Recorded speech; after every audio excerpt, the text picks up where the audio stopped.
right. Oh. Hey, are we here? Did we do it? Let's find out. We're going to find out really quick. If you've been waiting for half an hour, we super appreciate it. We are just, we hit a technical glitch we've never hit before. So we're just testing this out. Sorry. Oh, so our internal team can see us here who manage our YouTube channel. We just want to make sure that you guys can see us. If you indeed can see us, let us know in the chat. There may be a discrepancy between what you can see and what I can see. Oh, and I'm getting a yes, it's working. So let me tell you, glad I have my calming tea here because it's been a heck of a half hour, let me tell you. We're going to get started on this. I just want to double check and make sure that we are all fully operational. And I'm just going to assume that we are. So I'm going to just start into this because y'all have been so patient. And it does look like we are indeed working. So it's party time. Thanks for everyone who is still here, still sticking around. And waited very patiently for this stream to start. I'm just going to queue up a few things here so I can just make sure we're watching the questions as they come in. All right, so we got a lot of stuff to cover today. Obviously, we're going to go a little bit longer because we started a little bit later. Yes, it looks like things are, in fact... it's like Grand Central Station here. There's a lot of screens. There's a lot of things happening here. So I apologize for my initial sense of confusion, but I'm going to get going on this. All right, so let's talk about lighting on location today. I've actually practiced this for the first 15 minutes. You didn't even notice. So I have a pretty good idea what I'm going to say. But today is really all about... It's not just about, how do we place a light somewhere and what light do we use. It's a whole farm to table approach that is about, what are all the considerations that have to be made ahead of us showing up with some lights. And really, we're going to talk about everything from, the type of gear that we use, how we select the right location, how do we work within that location, how do we prep for that location. We're going to talk about a lot of different concepts, but there's a few things that I want to talk about really quick just before we get going, and which is that, it's not an end-all be-all. There's a lot of interpretation with this.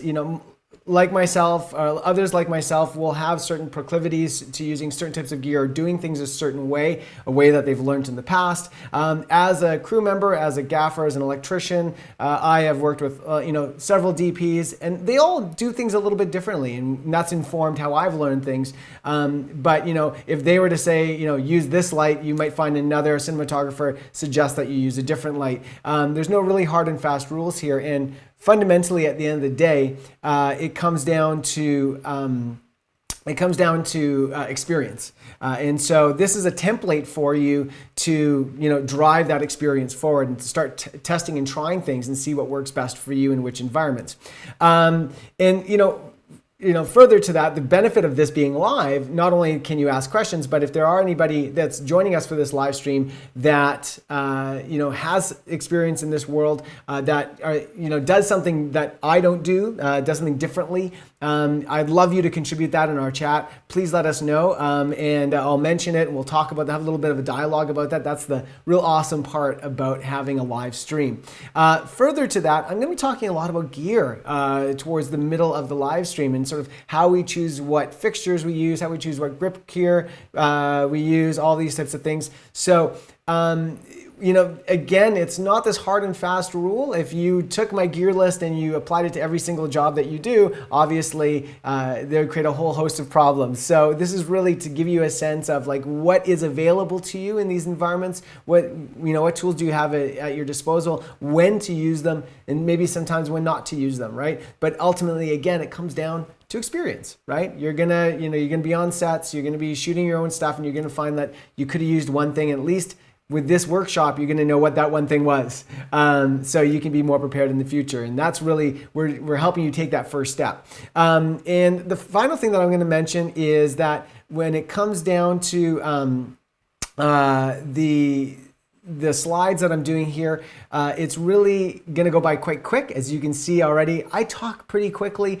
and I promise to stop for your questions. But if the slides go by too fast, one of the, again, benefits why we've chosen the YouTube platform here is you can come back to this after this presentation is done, and you can rewatch the sections and screen grab, something that you might find is necessary or that's something that you need to keep for the future. So if they go by too fast, my apologies, but again, it's great that you can come back. So without further ado, let's get started on this. Super excited to start this. So let's kick it off. I'm just gonna, here we go. So let's talk about who this is for. And I'm gonna pop myself up on the screen here so you can see me. Let's talk about who this is for. Ideally, this is for folks who are videographers or producer, shooter, editors, what we call predators. These are people who are doing a lot of really amazing cinematic content. They're doing it for their personal endeavors, their creative endeavors, but they're also doing it for commercial endeavors, things like that. But often work outside of the film set environment. And so I'm also told that there's a slight audio sync issue, which I can't control, but if I don't go on the screen, then you don't have to deal with that. So, again, this is for those folks who don't get an opportunity generally to go onto film sets.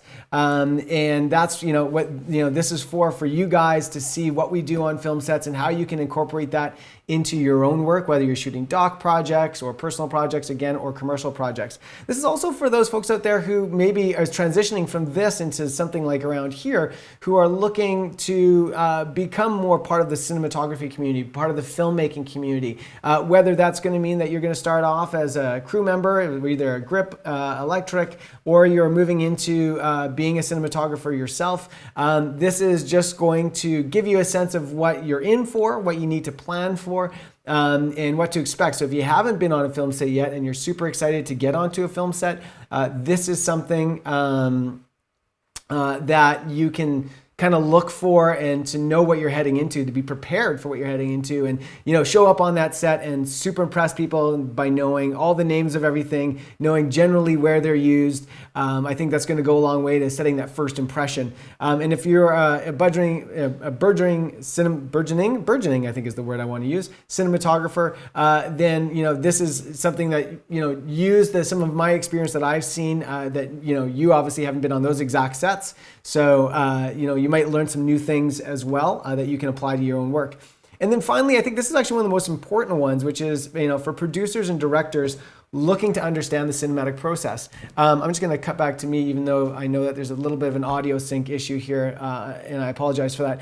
But for producers and directors, sometimes you might have a really great idea as a director and you want to see this kind of like, come to fruition. You want to realize this great idea that you have. But without a ton of experience, you might run into a situation where when you go to try to pull this off, it doesn't really work because, a lot of things have been stacked, against your favor.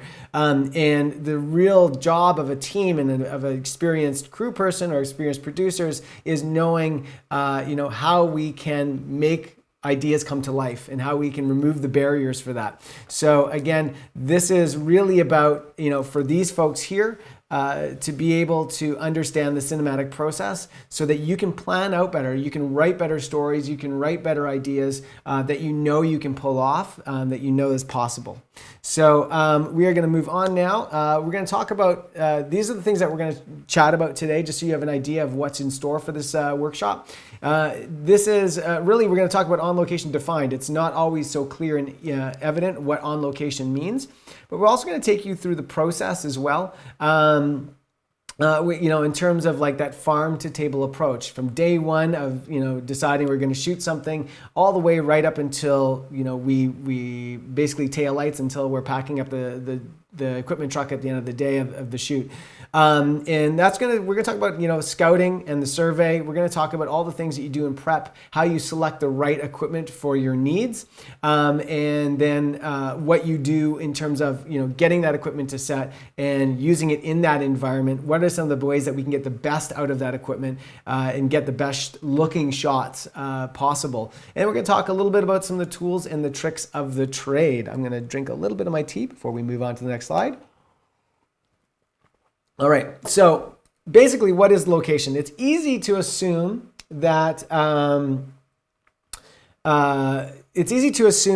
when it comes to being on location, that we all think, oh, I'm just gonna come back to me here. We all think, oh, it's like just a house. Like being on location means that we're gonna be in someone's kitchen or someone's living room. And it's never quite that way, although that makes up a huge majority of when we're on location. But location can mean both interior and exterior, as well as very small and very constrained locations, as well as very large locations. So let's go back to this and let's look a little bit at what we've got to deal with. I've just, in this presentation, I've really endeavored to use examples from my own work because I think I can speak to them better, but sometimes I didn't have the right stills available to be able to communicate an idea. So here are some from some major motion pictures. We've got Moonlight here, we've got Drive there, we've got Blade Runner, No Country for Old Men here. This one I forgot, I apologize. But basically, when we're on location, it means that we are in people's real homes, we're often in real businesses. But this, as I mentioned, can also include exteriors like parking lots, stadiums, malls, etc. And there's a couple of really great, points to talk about when we look at some of these frames. One of the classic things that I deal with a lot when you're doing commercial or corporate work, predominantly with corporate work, is that when you look at a frame like this, I'll have a corporate client that says, we want to do this video in our corporate workspace and it's beautiful. It's got this great atrium. It's aesthetically amazing. I mean, when you look at a frame like this, obviously it's very, very aesthetic because there's a lot of thought put into production design here. But this is, a building not unlike something that you would see in your own city. Here in Toronto, there's several atriums like this in our downtown core. And if you get there on a sunny day, it looks absolutely fantastic. I'm just going to pop myself into a little corner here so you guys can see me talk. It looks super aesthetic, and the client will usually get really, really excited by that. But the reality is that it's. I'm just actually go down to here because I realize that I'm under my logo. But the reality is that, sun travels, sun moves. And so if I was to go in, if I could time it right with a nice sunny day, maybe I can fire off a still frame or maybe just a quick set of B-roll. But being in that environment for the entire day, the sun is going to change its path. It's going to change how it, moves within that light. And so most often, inexperienced clients will say that these beautiful, well-lit, natural light spaces are awesome for shooting, when in fact it's quite the opposite. It's nearly impossible to control. So we have to be prepared for what potentially the client may ask of us and what going in and how to work with that. So I'm going to come back to here. I've just been told that it seems to go out of sync when I go picture in picture, so I'm going to refrain from doing that. So you'll have to do without my lovely face, I'm afraid.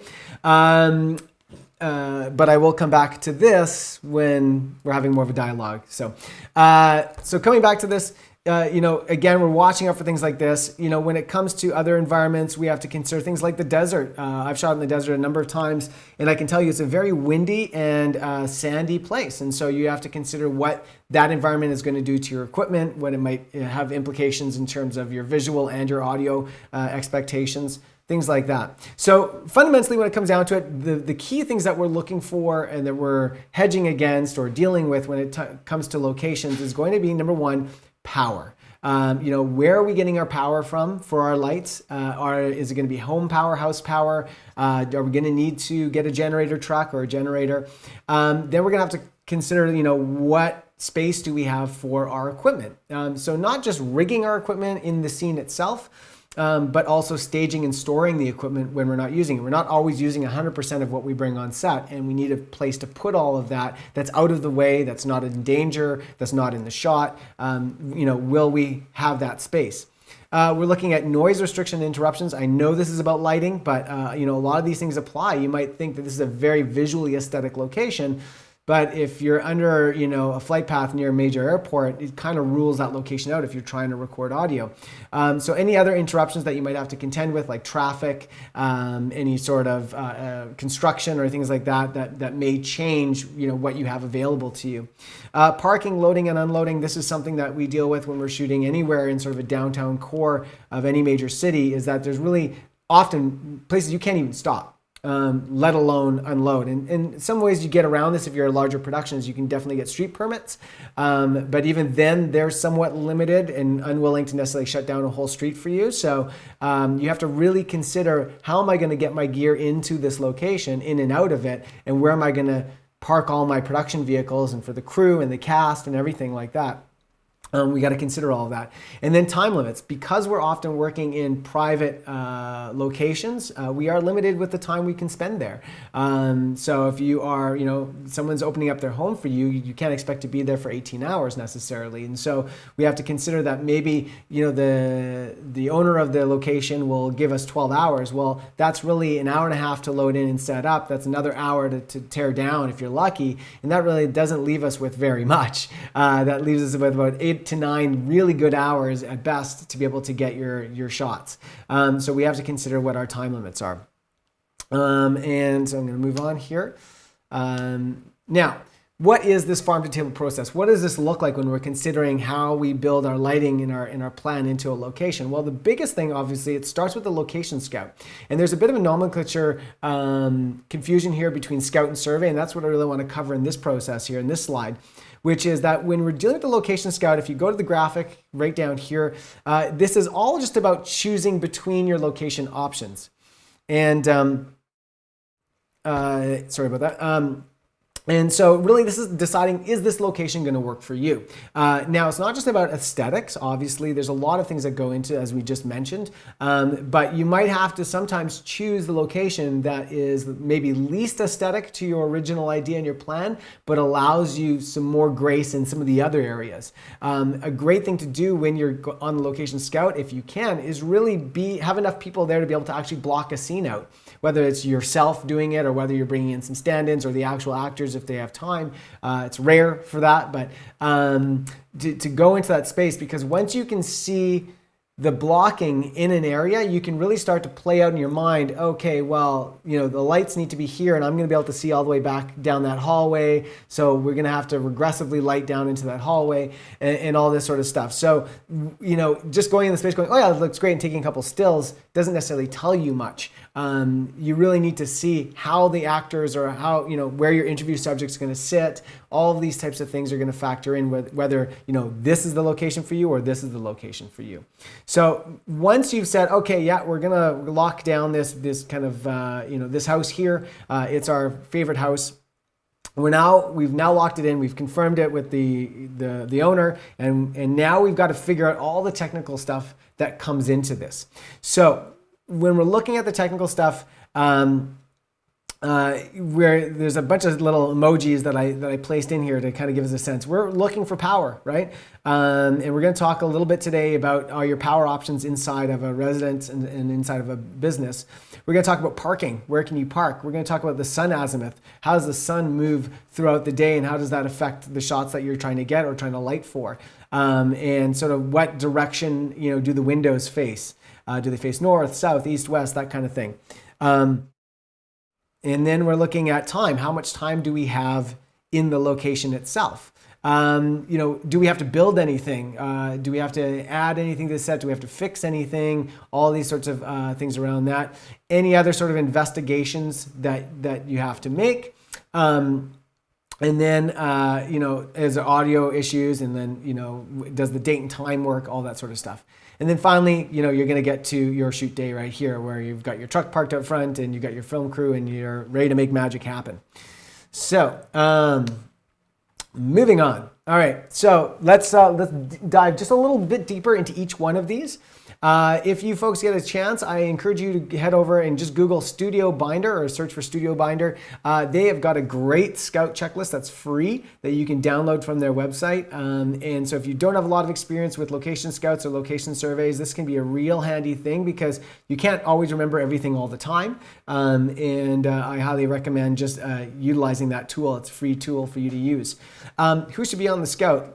Ideally on the scout, you want producers and directors to be there. Your production designer is a great person to be there. And of course, that cinematographer is super valuable to have there on the day. Utilizing and leveraging these people's experience will, even for new directors, will really, really help to make sure that your visions are fulfilled, that they are realized, because they've kind of seen it all and they know kind of what you're up against.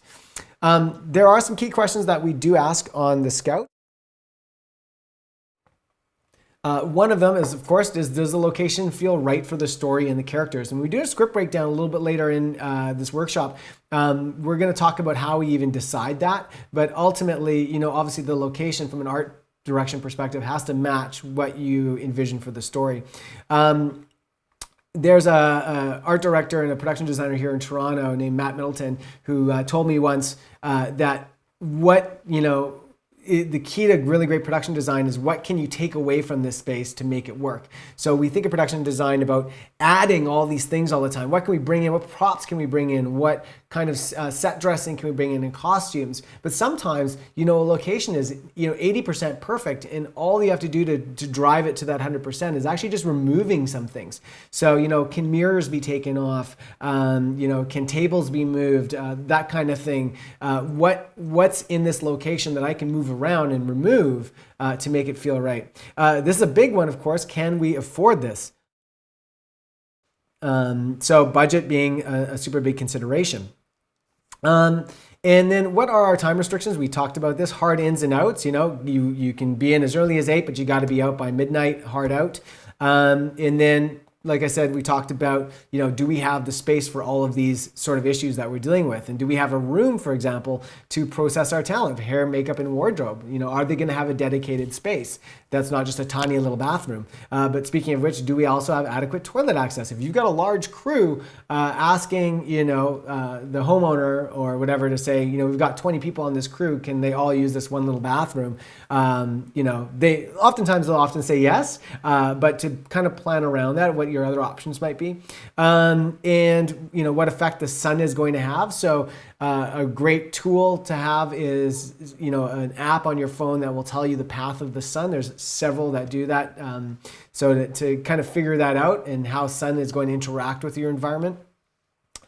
Ceiling height and square footage. And this is probably one of the biggest things that we deal with. I'm just going to come back to you guys here for a bit. One of the hardest things that we have to do as image makers, whether we're in the electrical department or as a DP or whatever, is that we get into so many locations with really, really low ceilings and just sort of really tight spaces. And when we have a low ceiling, we can't actually get a light high enough to fall onto a face or onto a person in the way that is most aesthetically pleasing. And in addition to that, you know, the light will also hit that ceiling and sort of bounce and kind of, as I say, barf light everywhere. And so one of the things that I'm always looking for in excellent locations is really generous ceiling height. I asked a DP when I first started out, you know, I asked him, you know, what would you do in this? I showed him a still, and I was like, we went to shoot here. It was a disaster, and I just felt so incompetent. Like, I don't know what I'm doing. I should have made this look so much better. And you know, he's an experienced union DP, and he looked at me. He's like, I would go to that scout and say, we're not shooting here. Like, that's how you make it look good. You just don't shoot there ever. So really experienced cinematographers will look at a space and go, this is just not adequate. There's nothing you can do to make this look good. So having that sort of sense to know that not everything can be magically transformed, and choosing the right place to do that. And then of course we talked about it. It's not really a lighting thing, but audio challenges really, really affect your ability to shoot somewhere if you're recording audio. And I just got a quick question here that I want to address. A question from Certain Exposures. I'm going to read it. I'm reading it for the first time, so I don't know what you're about to say. But with locations, my biggest question at the moment, newbie here, he says, he or she, is when do we need to pay states for licenses to shoot if we're talking about a small 2 to 5 man indie, and how does run and gun impact? It says dist. I don't know if that's distribution or this. I'm assuming it means this, and it's just an autocorrect. So in terms of like getting permits and things like that, it's basically, it's always better to get a permit if you're on a space where, you know, public space, or, you know, where it's a government controlled area. You know, there is this idea of guerrilla filmmaking. It's easier to ask for permission than to ask, or it's easier to ask for forgiveness than to ask for permission. But ideally, you have to, generally, if you're looking at getting what's the word I'm looking for?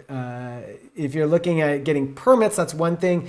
Paying for locations, that's another thing as well. So oftentimes the best locations do come with a fee. But what I encourage everybody to do is everybody has a great network. Everybody knows somebody who knows somebody, and social media is a great resource where we get a lot of really great assets, from those resources. So, I've just been told distribution is the word we in fact intend. So to work those resources, that's the way the best producers do that too. The best producers just have this Rolodex basically of people they know they can call that are always there to help them out and help them in creating great locations that are accessible. You don't want to, excuse my language, but you don't want to piss anyone off, right? You don't want to set yourself up as a filmmaker with a bad reputation. And so being kind and being understanding and working with property owners is really, really key. Now, when it comes to distribution, yes, there are some issues around if you did something illegal, if you did something daring, then they may be in question about whether they should ethically distribute or sell this piece of work. That's something beyond the capacity of what I'm able to comment on, I'm afraid. Use your intelligence and use your common sense when it comes to this. So I would say that whether it affects distribution, mostly it's around music in the background is where you have issues around distribution. If you've got this background music and you can't afford to pay, Britney Spears for that song that's playing in the back, then you're kind of SOL, and you're going to need to do ADR or something on that to flip it for something else. So mostly those are the issues around distribution. I hope I answered your question on that. If I didn't, let us know in the chat. So I'm going to go now and we're going to talk about the location survey. And so this is really where we're talking about the technical needs of the location. And so you get a few more people that's going to be on this survey. Predominantly, they are a lot more of your technical team because they're there to solve your technical issues. So one person that I didn't list here is obviously your sound recordist, who is going to make you very aware that a location is suitable or not. But your key here in the context of what our discussion is today is with the gaffer and the key grip. And so these are your technical team that's really going to go through everything. And they're going to be looking, particularly from your gaffer, what your power options are, whether you're going to be able to use house power, whether you have access to the appliance power, which is a little bit more beefy, or do you need a generator? And then, of course, generators make noise, so you got to be able to park that further enough away from your set, and that's another consideration. The path of the sun, as we talked about, and here's some of the apps down here that you can see. Sun Scout, Sunseeker is a great app for the sun azimuth. Google Maps also has a plugin as well, just on your computer as well. Do we need to black out the windows? So if you're doing day for night kind of thing, or night for day, as they say, or whatever, if you're shooting during the day, but it's got to look like nighttime, you're going to have to black out those windows, either internally or externally, and all the fabrics that you might need for that. How do we rig the lighting so that we use we do the least amount of setups?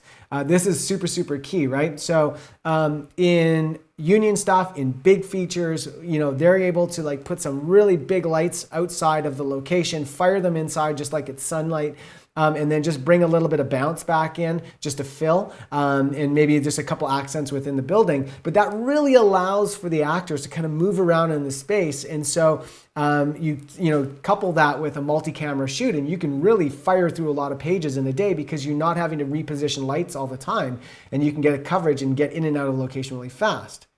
But if you are a small indie production, you just simply don't have that luxury. And that's going to mean that if you're, whether you're doing a doc or a scripted narrative project, you're going to run into situations where, you're going to light for this direction, but then you've got to reposition everything to light for that direction. And that repositioning, just a simple repositioning, can often take, between a half an hour to an hour. And that's time that you're just not shooting, right? And so you have to consider, how many setups do we have? How many turnovers do we have?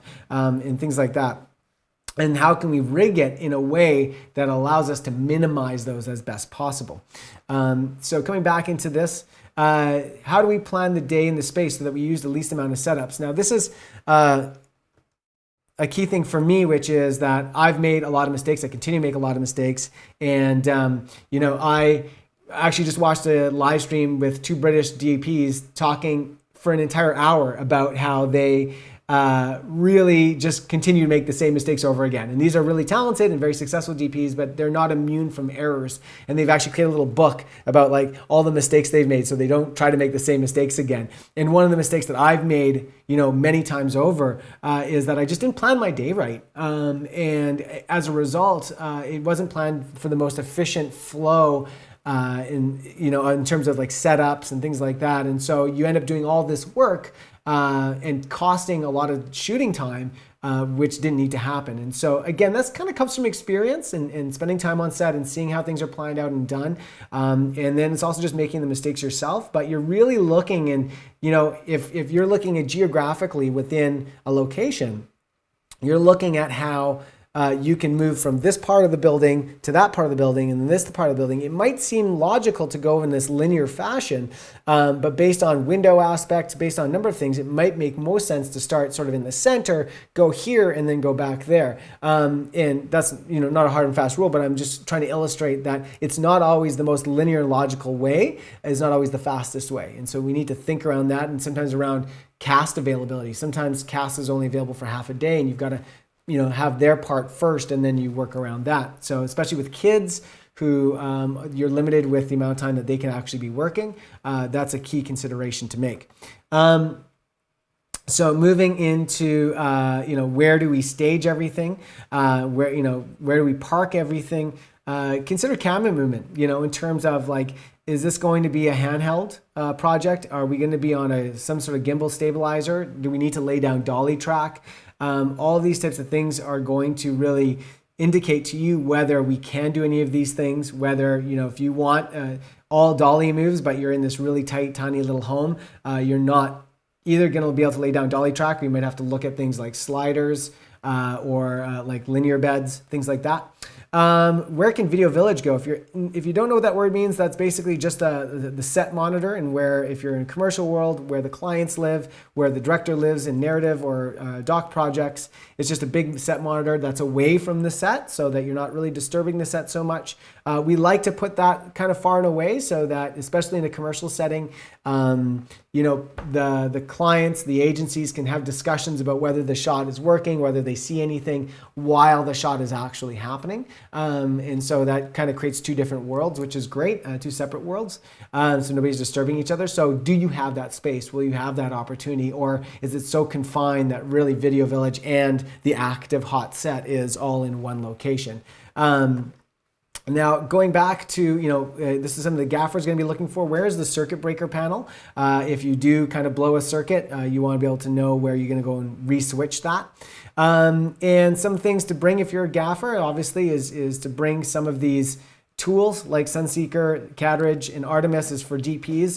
That is basically just a viewfinder, director's viewfinder, inputted into your phone. So these are, Cadridge and Artemis are paid apps, and they're not super cheap, but they are a lifesaver, and every cinematographer uses them.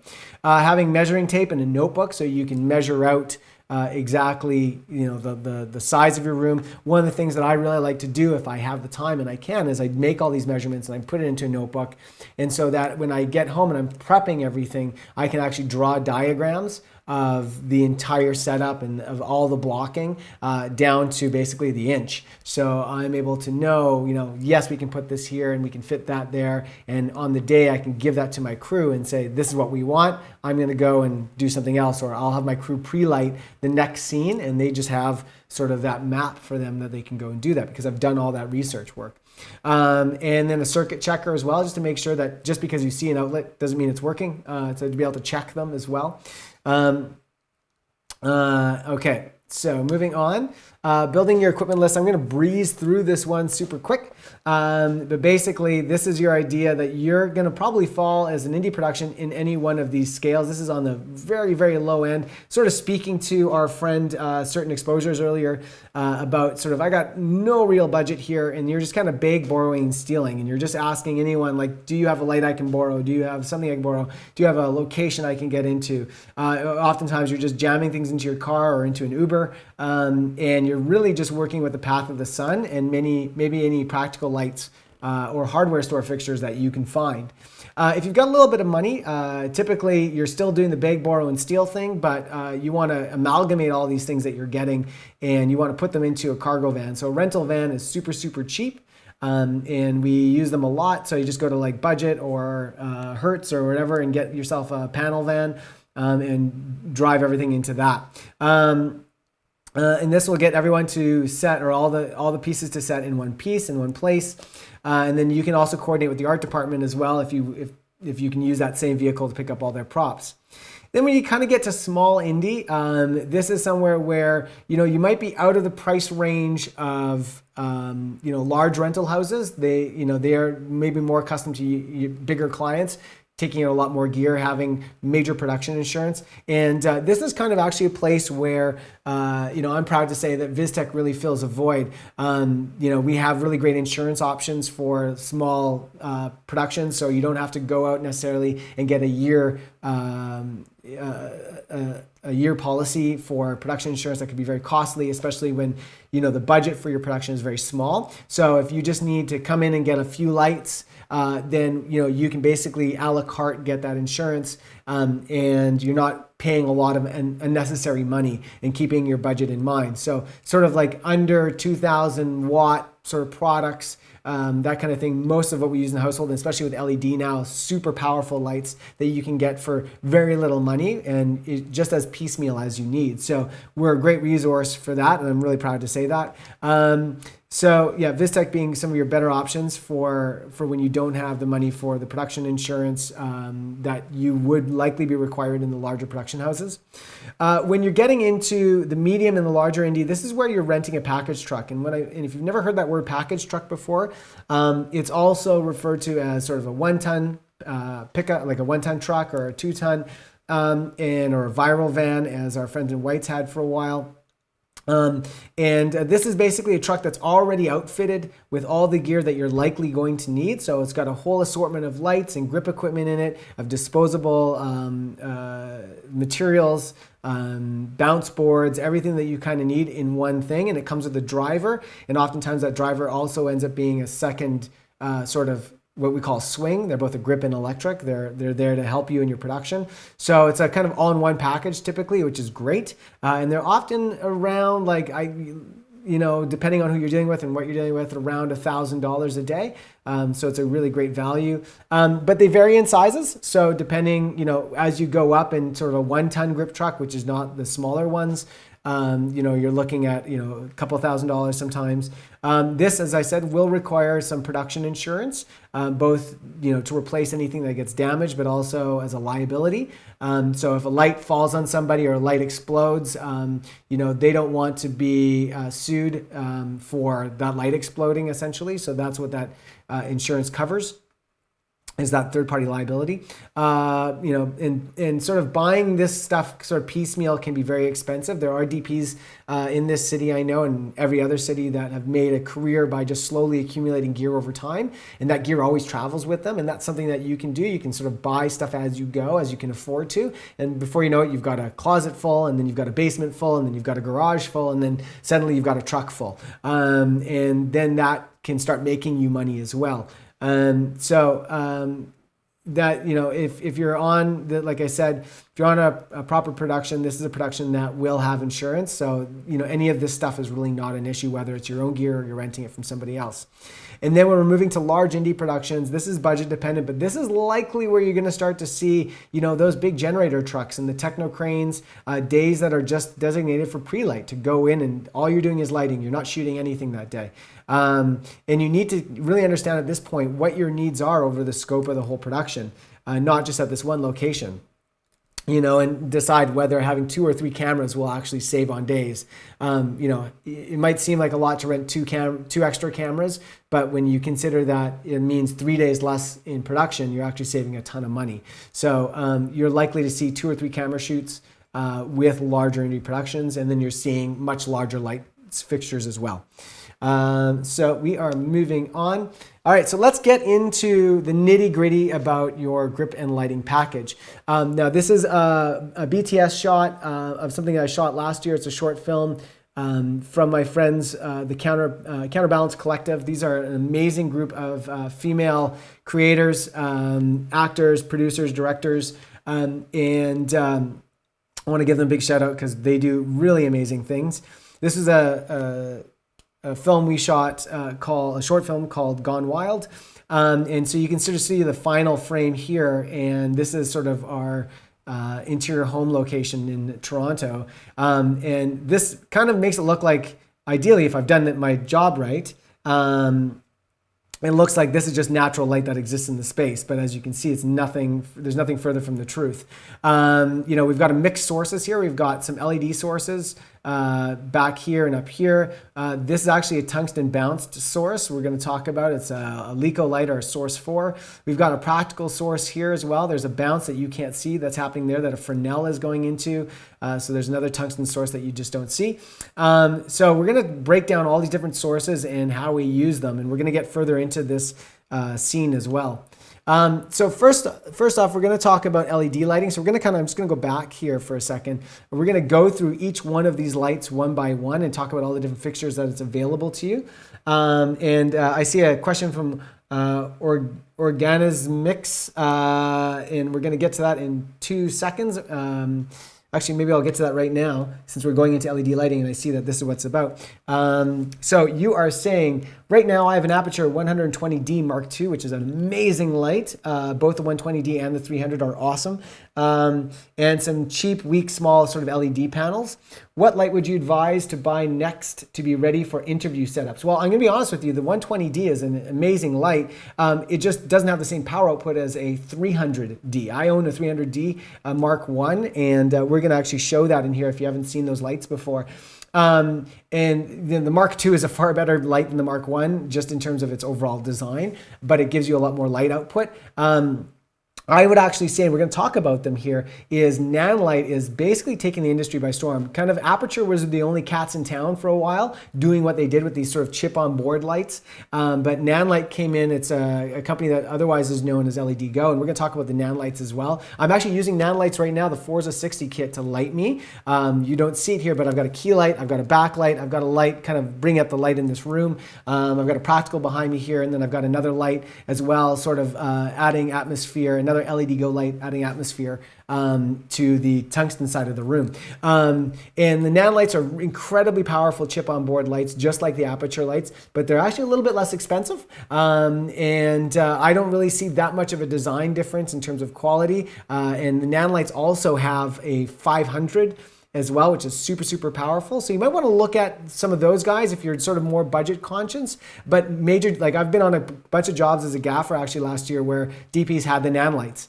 They were raving about them and they loved them. So this is not a cheap product. It's not a knockoff. It stands alone on its own, and I'd encourage that. Really what you're looking as well, not just what your light source is, whether it's a panel light or a chip-on-board light, but you're also looking at what your modifiers are going to be. What your, if you're doing interviews, you really got to think about that nice soft key and how you're going to create that nice soft key and how you're going to control the spill. And I am going to be talking about all of that further down in this slide deck. So we're going to get to that. But basically that's the thing. You want to avoid super, super inexpensive LED lights or sort of knockoff, chintzy, cheap LED lights. And the reason is that the color science, especially with the older ones, isn't particularly good. So you might use a really nice, you might use your 120D on your key light here, but then if you want like a kicker or a fill and it's one of these cheap lights, it's going to have like a green or magenta cast to it. Some might even flicker a bit. They're not as reliable. So I discourage you from going super, super cheap, but there's a lot of really inexpensive options now because the price of LED has come down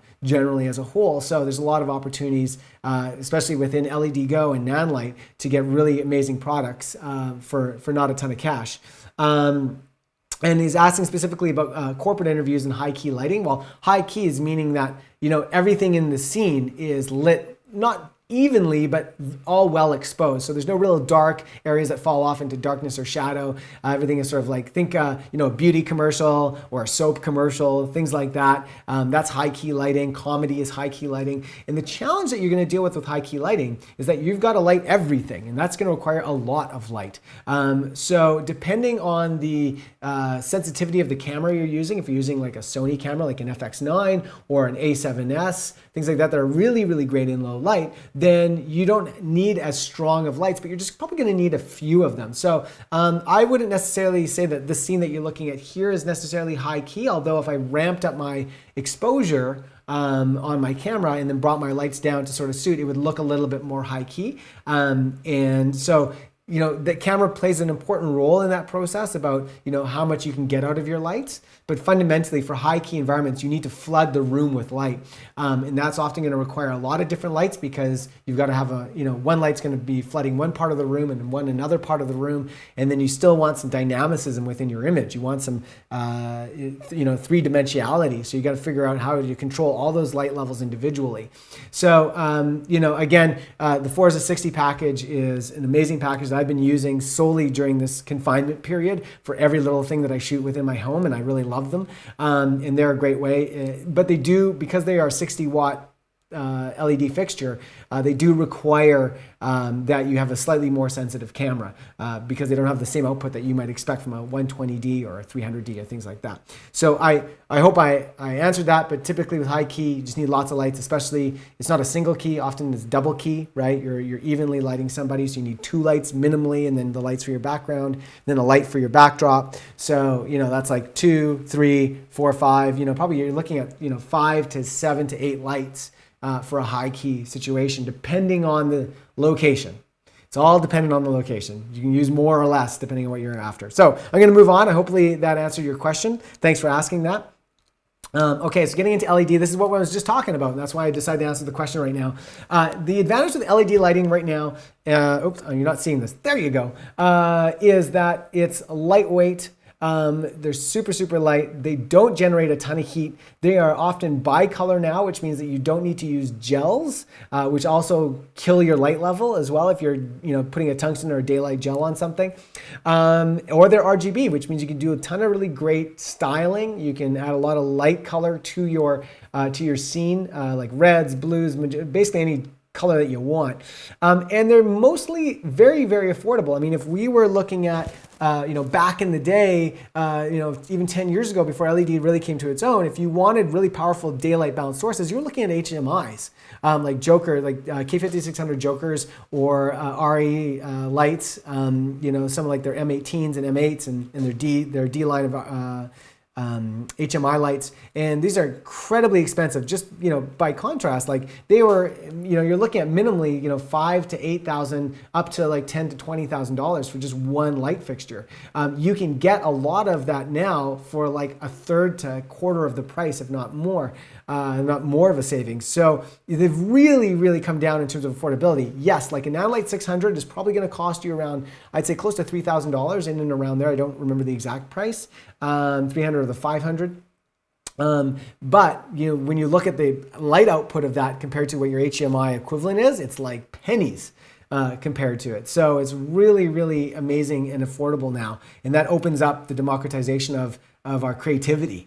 The disadvantage is that, you know, LED, because everyone's in the game and it's a burgeoning technology, and there's money to be made in this business, that quality can be all over the map. And so, you know, they'll say high CRI of something, and I'm not going to get into CRI and TLCI, but there's inherent problems with CRI and TLCI in that it's a marketing speak, and that it doesn't totally tell you how every color is actually rendered. And so some LED lights can just look better than others on skin tones, even within certain high quality LED lights. So so that's, you know, something to be considering to consider. And this is another thing, you know, I don't want to harp on LED Go or Nanlite here, but you know, these are ones that I've found consistently has really, really great quality. For very, very little money. And same with the Aperture brand as well, as basically taking the industry by storm, because they offer such high quality lighting for very little money. And you're looking at a couple different things here. You're looking at panel lights. So these would be equivalent to sort of like your Kino Flows, just sort of a big broad source, which are great for interviews, but they take up space, you know, so like you got to store that somewhere. and you got to move that. You've got LED tube lights, which are growing in popularity by the day. They're in every single music video you've ever seen in the last 2 years. Then we've got our chip on board lights here. This is our Nanlite Forza 500. This is basically what the aperture looks like as well. And then you've got your big studio fixtures, which is like this RE sky panel, which is used in every major motion picture.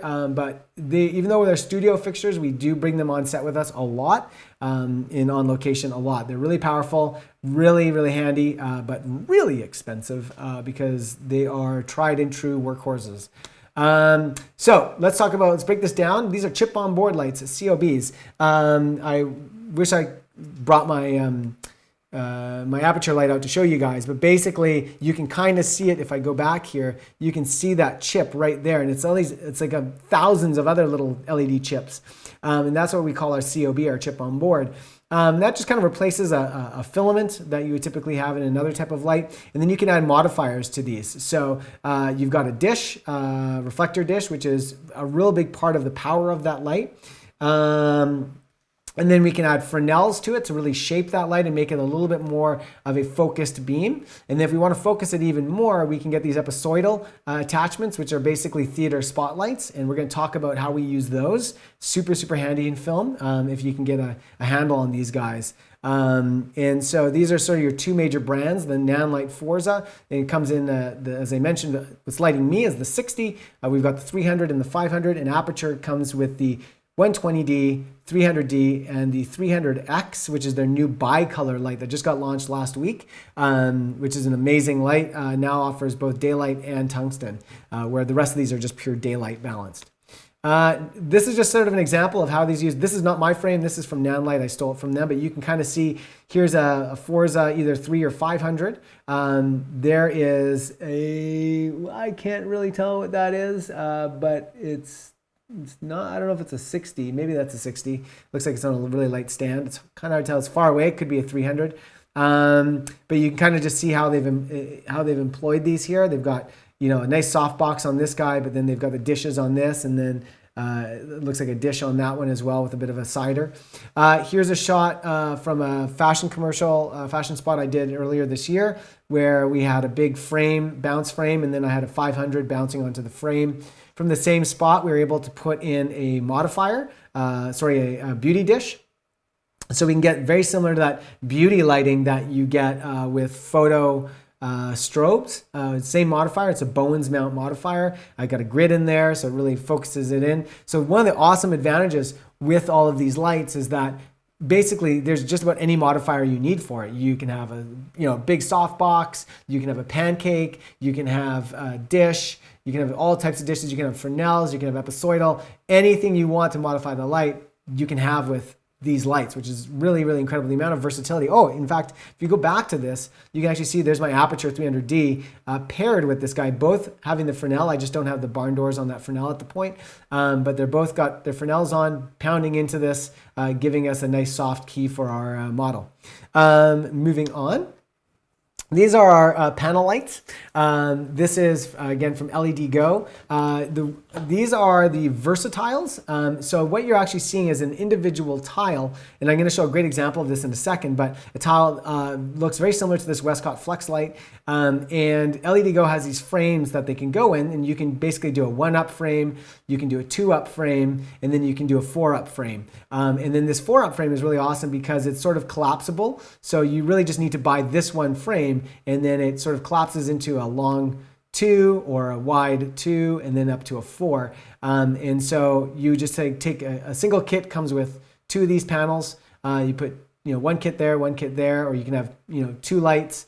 It's really awesome. And the great thing about these, as you can see, is they're Velcro and they're super light and thin. You can roll them up. I've taped them to walls. I've taped them to the top of vehicles and rolled them up and put them underneath a steering wheel to make it sort of look like the instrument panel is glowing onto the person's face. So they really are super versatile. The only difference between these two, Westcott is a premium brand. And so with premium brands, they kind of go the extra mile, assuming that you're going to be using these things day in and day out, and they need to sort of take the wear and tear a little bit more. But I found I've owned the Versatiles ever since they came out. going on probably 4 to 5 years, and I use them a lot, and I see no degradation in use and wearing and tearing. So the value is definitely here, but for those people who are maybe running a rental business, you might want to consider something like this. If a lot of people, as Jerry Seinfeld said, it's a rental, don't be gentle, kind of thing. A lot of people who are buying or renting stuff don't understand what it takes to care for it. So you might want to think about adding a little bit more extra money to your products when that's the case. But for personal use, using it several times a month, really this is sort of your best bet. Here's a thing I shot, or a thing I gaffed last fall, where I used my panel kit here. There's 4 LED versatiles in there, just as sort of a big key, and then we've got some Nanlite tube lights back here. Oh no, sorry, these are the Astera tubes. These are Astera tubes back there. This is sort of made to look like an infomercial, so nice, super sort of flat lighting, but create a little bit of dynamicism. And then I've got a modifier, an egg crate modifier on here. We'll talk a little bit about those coming up. And then this is one I stole from the slanted lens, but this is the Westcott Light. And this is a great example of how we like to use these and why having a really strong daylight balance source is super key, because to be able to get the daylight coming out of this window to light her like this would require cranking up your exposure so high that it blows out these windows. You lose all the detail in the windows. So what we have to do in an environment like this is bring our exposure down to really key for that window, that window detail. I apologize as well.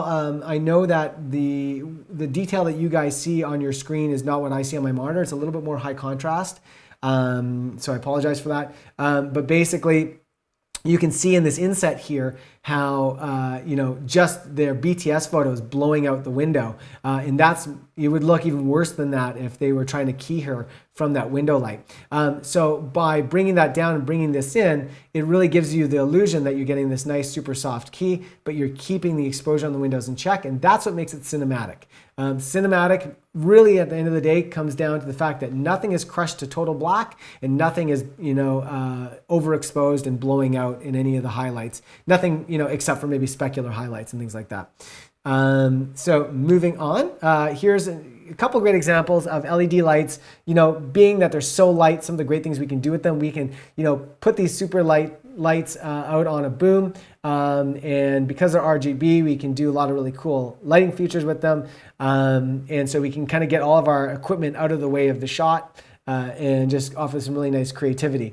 Then we can do if you guys follow the Australian DP, the Wandering DP, who's got a great podcast. This is a favorite of his. These are both taken from Kino Light's Instagram, but he does something like this called ghosting, where he takes big Kino Flow Image 80s and he drops basically just a bed sheet over them and basically makes a ghost out of it. And then this becomes basically the light just lights this whole entire thing and creates a super big soft light source. You're going to lose a lot of light power because obviously light is kind of pooing everywhere. It's going in all the directions you don't want it to go in, and you're going to have to kind of cheat that out or tease that out. But that's another great thing because they're so light. You can kind of drape things on them and set them up with not super duty stands. So LED really opens up so many creative options for us that we never had before. Now this is a fun project that I did a few years back with a great photographer, a beauty photographer here in Toronto called Billy Chasson, who we're actually doing a live stream with in a couple weeks. I encourage you to tune in to that. She's one of the best beauty photographers I've ever met in my life, ever seen. Her work is outstanding. And she wanted to do a project with me where there was a photo element and a video element. And I'm just gonna come back to me for a second and sort of talk about this, where she had this very nice studio in Toronto that was a beautiful daylight studio. A lot of photographers will have in many cities. They'll have these great daylight studios that have these big, huge windows. And so they don't need a lot of artificial lighting because they can just park the model next to the window and get this really beautiful soft light. And this is, Billy now is basically sponsored by Profoto and also by LED Go. But back then she was still more used to using natural light. And so she said to me, she's like, we'll just kind of, use my studio and then the natural light. And I said, well, the problem with that is if you're shooting photos, you kind of done the photos within an hour. And if a cloud passes, you're fine. You just wait it out and take a shot again or change your exposure. When we're doing motion, we can't really do that. And we need to emulate that window light all day long. So even by the time it gets dark out, if this is in the winter, it's going to get dark at 4:30, 5 o'clock. How do I make sure that I have consistent light throughout the whole day? And so the solution we came up with that is basically this, which was she had some of these versatile panels. I had some of these versatile panels. We got, I think, 1 or 2 other ones from Vistek. And I said, we'll just basically make your window. And so we just took the foam core panels, the V-flats that were in her studio, and we taped all the LED Go panels to them and then shoved them behind this sort of half grid cloth. And that emulated the light from those windows that you can see back there that are sort of being draped. And so we had this consistent super soft light all day long. And you can see this is sort of the result from that. So this is 100% LED, 100% versatile. There's no other light in play here. There's no daylight coming in. Super, super soft key because we made this source nice and chunky and big. I've got a question from certain exposures about are we going to cover, yes, are we going to cover, I thought I saw something about are we going to cover tungsten? And yes, we are going to, oh, here we go. Are we going to cover tungsten non-LED? Absolutely we are, and that's coming up. We're going to cover every single light source you've ever heard of. So moving on. Then we've got our studio fixtures here. We're not going to spend too much time on this. These are a little bit more expensive because they have to be super robust and take a lot of abuse, day in, day out abuse, moving in and out of package trucks. That's primarily why you're paying the price you are for them. Big, beefy housings, big outputs, so double, triple, quadruple the output. The value, of course, being on this end, the Magic Q RGB is sort of like LED Go's version of the RE Sky panel. And they all have sort of RGB technology with them. And the one sort of standout here is the Titan, which came out last year, has built-in diffusion, variable diffusion with inside of this. So with all these other guys, you kind of got to swap out any sort of diffusion plate. This, it's all built in. It's the only one to really have that technology, and it is mind-blowing. Chances are if you're a small independent producer, you can't afford this. But if you're building your business or a rental house, these are going to be a game changer. This is just how we use some of them. These two are not from me. I stole these from the internet. My apologies. They're both from this gaffer in the Netherlands, Cinelicht. This is from that same one earlier where I was firing the nanolight in the aperture into that same frame, that bounce, that super bounce. Now I'm firing the RE Sky Panel 60C into that bounce because I was utilizing the other ones for a different part of the lighting scheme. But you can see we got soft boxes that we can put on all of these guys. And so we really, because they're big broad sources, again, they're going to poo light everywhere. So you've got to really reel it in. And so having a soft box with a grid on it is really going to help utilize that power, but contain it so the light's only going where you want it to go and not up there, not down there, not over there. Then again, with the Kino Flow system, this is out on a 2K boom pole, or actually, no, it looks like it's a speed rail rod, so like what we would call a menace arm, and that's just boomed out overhead, which is one of our most common uses for these kind of lights, is creating that soft overhead lighting. I'm gonna have a sip of my tea here for a second, guys. All right, moving on. So now we're gonna get into tube lighting. Again, like I mentioned, this is super, super popular lighting right now. In fact, if I go back here, what you're seeing back here is the Alta tubes from LED Go, and that is basically making that warm light that's hovering around my practical, giving you the sense that the practical is actually creating that light. I'm actually using the LED Go 4-foot tube in tungsten mode. It's an RGB light, but basically in tungsten mode to kind of emulate that and bring a little bit more warmth to this side of my frame. So I'm using basically this guy right here to be able to accomplish that. Full RGB, full color spectrum, which is super awesome. We're going to talk about those. This is a job that I can't show you any frames from because it's not released yet, but this is a commercial I shot just before the COVID lockdown. These are all Astera tubes, which are kind of the most ubiquitous RGB tubes on the market right now. They're kind of everywhere.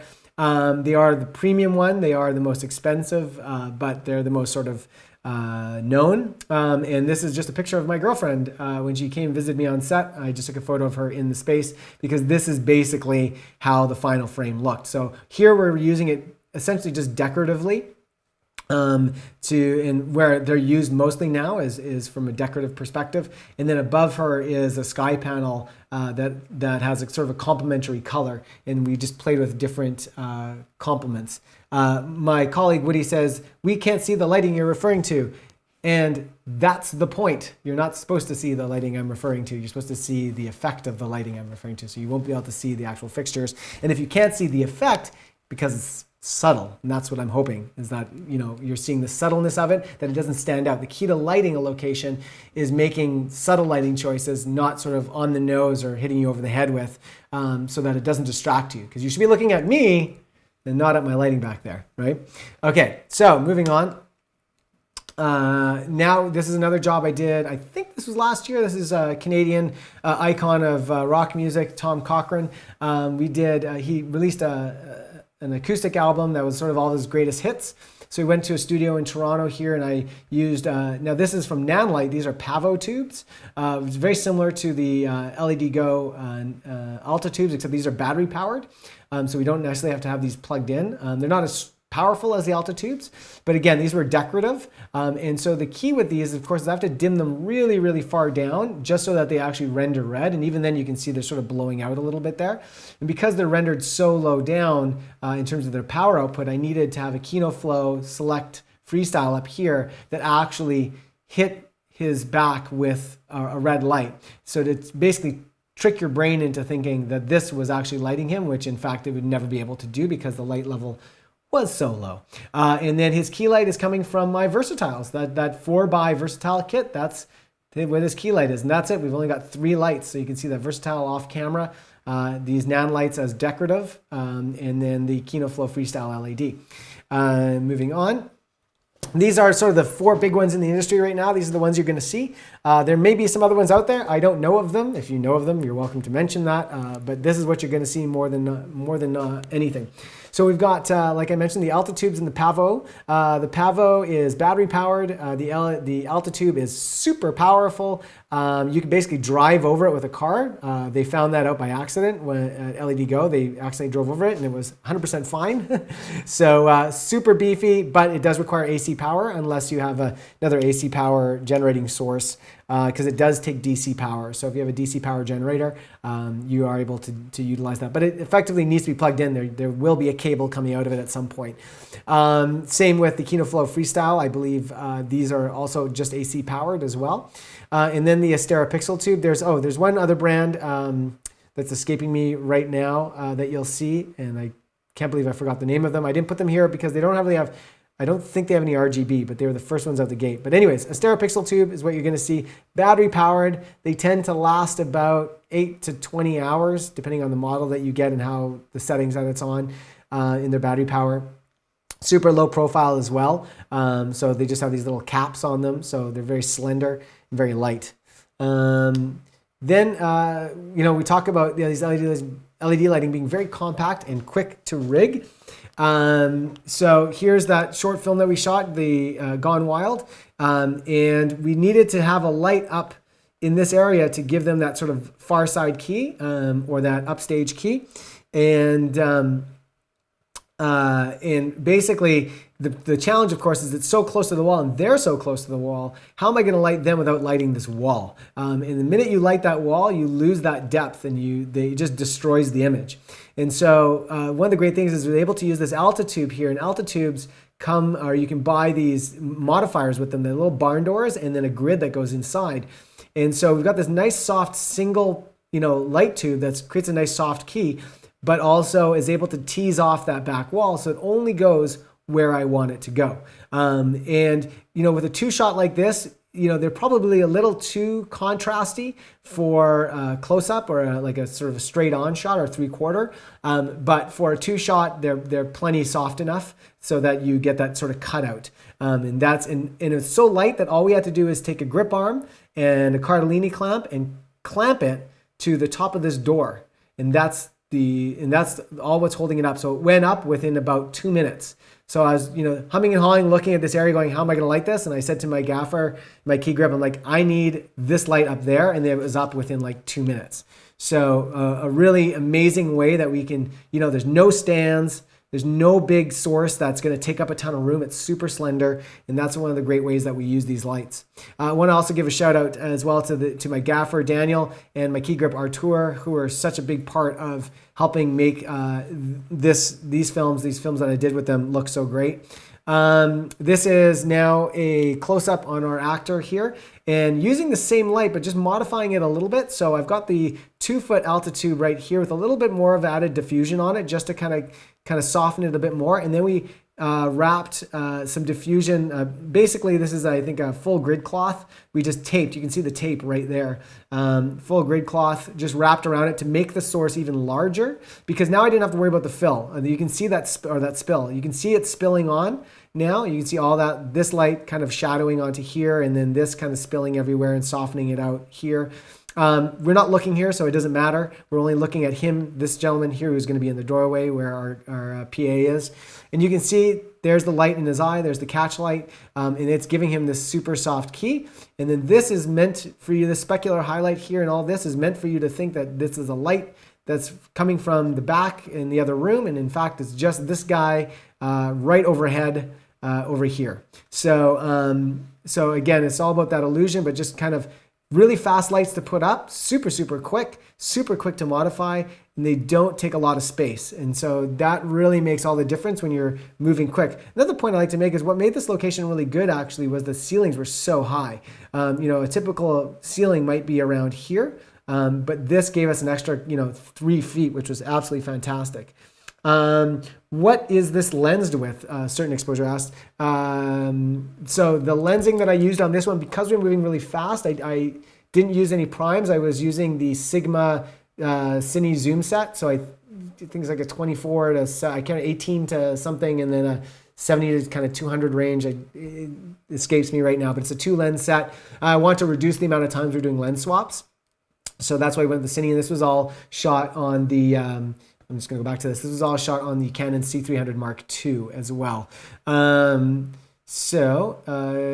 with this, now we're going to move into tungsten lighting. So I did this little background graphic here just so you can really get a sense of what tungsten means. Tungsten is this filament right here. It is the actual material tungsten that we fire some electricity and voltage through. It glows. It's what's called a black body. And the advantage of tungsten is it's super cheap. This is why we use it. Relatively, it's cheap in the sense that, rental or purchase wise, pound for pound, it's the cheapest, but and it has the purest light spectrum. So it looks the nicest on skin. I mean, if we're pixel peeping and we have two, HMI, fluorescent LED and a tungsten side by side, and we're kind of, take a photo with each, you're going to see that tungsten probably renders out the skin tone the most accurately. The downside, of course, to tungsten is that it is incredibly hot. As I say, it's a better toaster than it is a light source. It loses about 90% of its energy to heat. So you're really only getting about, out of all that voltage that's being carried through in the wattage, 10% is actually going to light your scene. The rest is just losing to heat. So you can imagine with a number of tungsten sources in a small room, the room gets really hot really, really fast, and also presents a danger for those if your crew doesn't have gloves, which they should always have gloves, but if they don't, someone can get burned, things like that. So there's a downside to tungsten in terms of its heat output. But it does have that pure light spectrum. So there's a number of tungsten fixtures that you'll see. Again, because of LED and bicolor LED, you're seeing less and less of these. But we've got open face, so it's the tungsten filament in here, just kind of like your home bulb, but it's much more powerful. Anywhere from 500 watts up to 10,000, 15,000, or 14,000 watt, filaments. And this is just basically a parabolic reflector inside here. Then we've got Fresnels, and this is basically the same thing. The filament is positioned a little bit differently, can move back and forth, and so you can widen or narrow that beam. You've got the episoidal. This is your sort of your spotlight. So anytime you watch a movie or you've been to a stage show and there's a spotlight on somebody, it comes from this guy right here. And there's two brands. There's Source 4 and Lico. that make these, and they come with different lenses on of different sort of angles. And then they have these cutters inside, so you can shape the light super specifically to the size that you need and to the shape that you need. And we're going to talk a little bit of why that's so valuable. You've got broad and nook lights. This is a Lowell light here, and there's some bigger ones as well. They were just kind of big space lights. The Lowells, you could put a little umbrella in here, and then it would reflect back onto your scene. Just a big soft source, but there's that tungsten filament. And then you've got your home bulb, right? This is more of that antique sort of Edison bulb, but you know what I'm talking about. Moving on. So why do we use tungsten? Well, we use tungsten because we have to match practicals in the scene, and the practicals are often tungsten sources. If you took this lamp, well, you know, this chandelier here, and you put LED lights in there, you can't dim it down, basically. The LED lights will flicker. So that's not an option, and there are no daylight sources. So the only thing you can realistically put in here as a filmmaker are sort of tungsten chandelier lights. And that goes to the same, if you're looking behind me here, you see the lamp behind me. I've got basically a 20-watt bulb, tungsten bulb in there as well. If you put an LED in there, even if I didn't dim it down, LEDs tend to, like the household ones, will skew green or magenta, and so they don't look particularly nice. So you really want to have pure tungsten sources, even though they're not energy efficient. You know, don't necessarily light your home with them. Your eye might not notice it as much, but on film, we definitely want to have a good practical kit. So let's go back to this. So here's you know, when we're blocking the scene before we've lit anything, this is what we're dealing with. This is what that room looks like. And you can see how much light that this chandelier is just sort of barfing everywhere. Now, I don't want this chandelier on full burn for a couple reasons. One is you can see how much it just flattens the image and just doesn't make it look very appealing, but also blows out the chandelier. So if my chandelier's in the shot, it's going to look terrible. So what I want to do is I want to dim it all the way down just so I'm about to see those filaments there. And then I need to be able to recreate the sense that this is lighting the room. And the best way that I could do that is by using this Lico light. That's that tungsten episoidal light. And I'm firing it in right above the chandelier because there was no way for us to realistically put a fixture up there. And all I did was I draped the ceiling, and this was kind of before we sort of fine-tuned it a bit with the shims in here and the sleeves. But it basically just bounced it into the ceiling, making the ceiling our light source, and then us teasing it out so that it didn't barf everywhere, that the light just fell straight down here and towards us out of the scene where we didn't really care about it. And so it gives you the sense that that light is pooling you know, right over the table, and it's lighting them a little bit as well. And then you can see we've got our light panel here that is lighting this area that was lighting him in the other scene. We've got our LED light that's still back there, that panel or that tube light that is still doing its job there. So we've got all those kind of lights at play in here just to kind of give a much more sculpted scene. And then when they come over and they sort of have a little romantic moment, I wanted to play the fixtures in the foreground to give us a sense of three-dimensionality in space. And the bokeh always looks really, really nice as well. That light source back there, this is actually this is an actual practical that's in the hallway that was immovable. So we were able to just kind of work with that. And then, you know, this light and this light over here are kind of giving them their key and back. Moving on. This is fluorescent. I'm not going to spend a ton of time on fluorescent only because we barely use them anymore.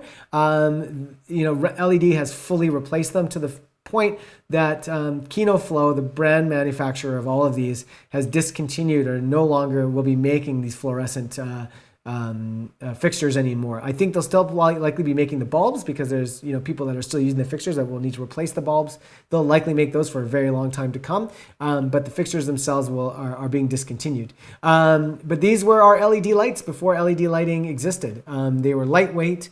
They were very power conscious in terms of very good on energy with high light output. This gave you sort of the 4 bank gave you the equivalent of a 1,000 watt tungsten broad source, but an only 300 watt draw. So you could have, you know, basically 3 of these for every 1 tungsten, and it had less heat too. You could basically take this light could be on for an hour, and you could basically hand hold the bulb after it being on for an hour. So these were the tried and true workhorses, the divas of the sort of reality TV factual television, news gathering. Everyone used these because they were dimmable. So you could, basically like you can dim LED now, you could dim these. The downside was when you dimmed it, the color quality kind of went out the window. It kind of skewed a bit magenta or green, depending on how the light was positioned. And then as these lights kind of live over time, as they get older, the bulbs themselves will start to kind of shift in their color. And these are T12 bulbs. So I just put this there so you get a sense of what you're looking at. They are the T12 size. And this is an Image 80, which is basically a studio fixture. This was the Sky Panel before Sky Panels existed. This is a job I did a couple of years ago for CBC, promo. And you can see we've got a Diva here, and we've got a 4-bank here, pushing through I think it's a full grid and a 6x6 soft or egg crate. We call it soft grid. You can see the lighting diagram here. And then in this background, this was a seamless paper, 8-foot seamless, that we switched out with different colors for each different person that was in front of the screen. Sort of as we were joking, it's like a Wealth Simple ad. This is from director Andrew Norton, who's an amazing director here in the city.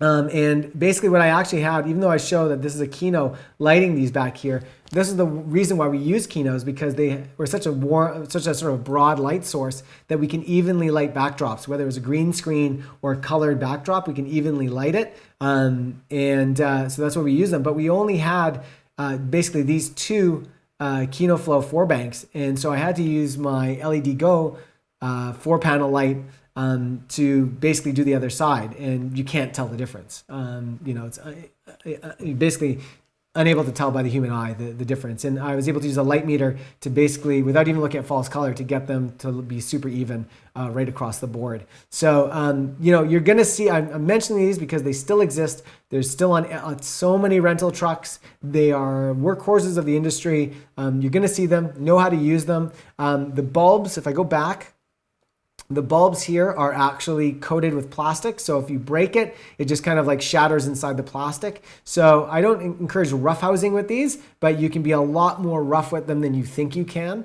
You can pop them in and out of the fixture units with a little bit more aggression than you think you can, which is kind of their popularity, is you can move really quick and go pop, pop, pop, and pop, pop, pop out, and kind of swap the daylight ones for the tungsten ones and so on and so forth. So you kind of see what's happening there. This is two other stills that I stole from the internet.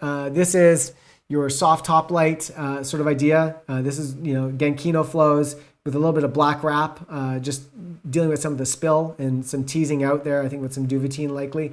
And just giving that soft sort of top light. And then as well, like a soft sort of frontal light, like I was doing with that sort of infomercial tease thing, and they're kind of doing the same sort of thing. It's that sort of very kind of corporate cooking show kind of look. So again, they're kind of going the way of the Dodo as LED Go begins to replace them. Now we're moving into HMIs. This is metal, basically a very high quality metal halide light, gas light. And this is the way we get our daylight power. And when I say power, it's like underlying power. It is 4 times brighter, depending on your beam and your reflector, of course, than tungsten sources. So if we've got a 1,000 watt tungsten source and we've got a 1,000 watt HMI, we're gonna get 4 times the light output from that 1,000 watt pull. So it's more bang for your buck, but it's going to cost you more. The other advantage is, in most cases, there's parallel beams. So, you don't have this sort of like spilly beam. It's these two, kind of creates really great shafts of light. The REs are the most popular that you're going to see the most. We sell them at Vistek. They aren't parsimonious in price, be prepared, but they are a great rental item or great to have in your kit if you can afford to have it. The M8 is an 800 watt and the 18 is an 1800 watt. And I think you can actually modulate it between 18 and 1200 watts, depending on the bulb that you have inside. And you can also throttle it. There's a bit of a dimmer on it as well. So, you can get 18 watts out of a 15 amp circuit, but it's really riding the line, and it can pop a circuit. So I've successfully done it on a number of occasions, but basically if anybody puts like even their cell phone into that line, you're gonna lose power. So you really want to put these into 20 amp circuits. But these are sort of your base level HMIs. These are two projects that I actually directed. I had no hand in the cinematography outside of what I wanted to see. The top one here is from a band called Nature Boy, and we've got these were all shot at nighttime. We've got an HMI firing through to this locker room here, and that's an M18 through here. We've also got another M18 coming through here into this church. This auditorium. And again, based on our color balance and what we're doing to the camera, we can basically make you think this is sunlight, which was the intent. And so again, just because it's a daylight source or just because it's a tungsten source doesn't mean it's going to render that way on camera. We can choose to white balance however we want and make a daylight source look a lot more orange as a result. Or we can gel it as well. We can put some like color temperature straw or color temperature orange on there to make it a little bit more like sunshine. Very similar concept over here. This is done a couple of years prior to this one. This one is for an artist named Mélanie Brûlé, a Toronto French artist. And this is DP Sam Lebel Wong, who's a super talented DP as well in the city and a gaffer as well. And we've got a couple M18s and a couple 1200 watts out here as well. Again, this was shot outside. This was shot in the winter throughout day into night, and it had to be consistent. We were shooting this scene for probably 6 hours, so the light level had to be consistent. So again, even though there's kind of multiple light sources there, the brain is sort of tricked to thinking that it's just the sunshine coming through, when in fact it is just the HMIs. And then we've got a practical there and a practical there, which we just kind of we brought that in and hung that from the ceiling, just to contrast the blue and orange. That's what I kind of wanted. All right, moving on. Oh, from Facundo Campo, Mr. Facundo, Facundo is, I'm just gonna come back to me. Facundo is a director that I work with, one of my favorite directors to work with, and we actually got one of his projects that I'll be showing you in a second here. And he's actually asking about mixing sources and the weight that it brings to a scene in terms of controlling viewer attention. So when we're talking about mixing sources, there's less of an issue when it comes to light quality. Remember when I talked about, tungsten being the most pure light source in terms of the spectrum that it creates, and that if we paired something else with it, maybe if it, one was on one side of the skin and one was on the other, it might not look good on one side. That's less the case these days. It's really, you're pixel peeping at that point.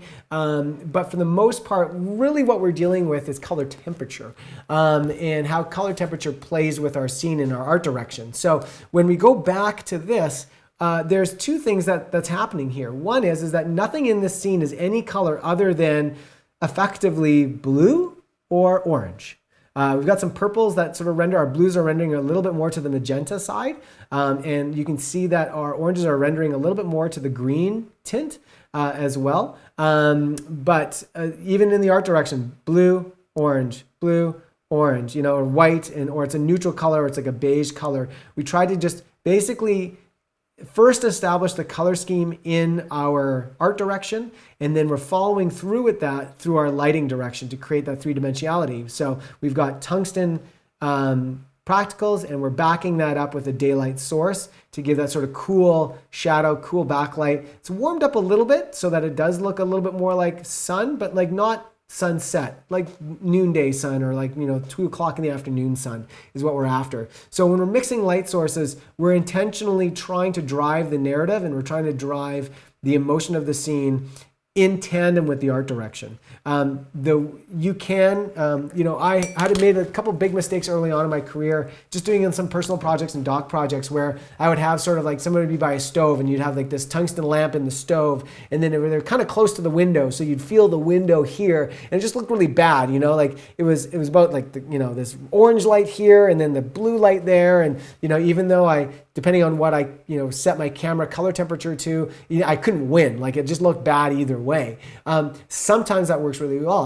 With my backlight, I could have made my backlight super warm because my key light is actually daylight balanced, and so that might actually help to carve me out a bit. And I've also seen cases where you do have daylight on one side of a person's face and tungsten on another, but it really it's informed by the scene around it. And so that scene and that backdrop really has to inform why you're doing that in the first place. If it's random, it comes out of nowhere and we don't have we feel a window light, but we don't see a window anywhere. We don't even feel like we're in a room that should have a window, then it's going to feel really odd and it's not going to feel right for the scene we're looking at. So use your discretion. Know a little bit about color theory and art direction, because each light will have a tungsten source or a daylight source or somewhere in the middle, and you need to understand how to either mix those or have all of one thing. In the case of if we're matching to practicals, then we want to have all of one color so that our practicals don't look super orange, for example, and they don't match the scene. They seem really weird in the scene. This is a case where that works, where I'm driving that, but they're not. You can feel that they're just an interest point, that they're not motivating lighting them. The sun is what's motivating lighting this whole room, and they're just an accent point. So there's a lot of experience that goes into just kind of figuring out, do you want accent points? Do you want it to motivate lighting that's falling on someone's face, et cetera, et cetera. Here's another scene that I stole from the interwebs. This is a DP in Poland, Michael Sobo or Mikhail Sobo. This is just some big beefy HMIs that you can see that are trying to emulate the sun. We got to park these a little further away. They're super beefy, and they had to put them on truss here by the looks of things because they had some foliage that they couldn't damage. So that one's on a big overhead stand on a Mambo combo. And so you got some 6 kilowatt lights up here, 6Ks, and some 4Ks back there. And that allows us to bring the exposure down so that we don't blow out this window, that we can see what's going on outside. It's a little blown out still because they're only using 6Ks. They're not using 18Ks. So they don't have the light power to completely drop this down, but they have enough to kind of make it believable and make you feel like this is the sunlight coming in. And they've got it behind what's called grip helpers, which are they attach to the light itself and put a 4x frame or 3x3 frame into there, and that's just diffusing it to kind of give it that nice soft source. So moving on, this is from an amazing British DP who's got a great burgeoning internet presence. He's a very accomplished DP in the UK, very well known, but he's now started releasing what's called set notes. So he's go to his IG page. Go to his YouTube page. He's got a ton of amazing tutorials and talks, breaks down a ton of his lighting. And I just wanted to show you this because HMI already has a bit of a parallel beam. But what he's done here is he wanted to create these shafts of light, which we typically use big HMIs for. An 18K, you're going to have a hard time getting this shaft. It's just too small of a source. It's possible. I mean, they've added haze to this room to outline that shaft. But what he's been able to do is take these sources and pound them into mirror boards. These are just 4-foot mirror boards. He's got 1x1, but that's 1 meter by 1 meter. And so he's pounding them in, and that by taking a parallel source and putting into another parallel source, which is a mirror, you're going to get a much more distinctive beam that you're going to see. And that's really what he was driving here. And so this is a great technique. I mean, these are specialty mirror boards. They can handle, the weather elements. They don't break. They're solid. They're solidly backed. So they are specific to the film industry. But if you've got a big mirror and you're on a super big budget, there's probably a way you can figure out how to make it work.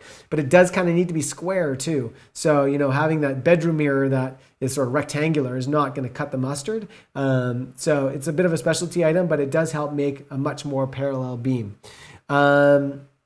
Okay, moving on to Sunshine. This is one of our best friends.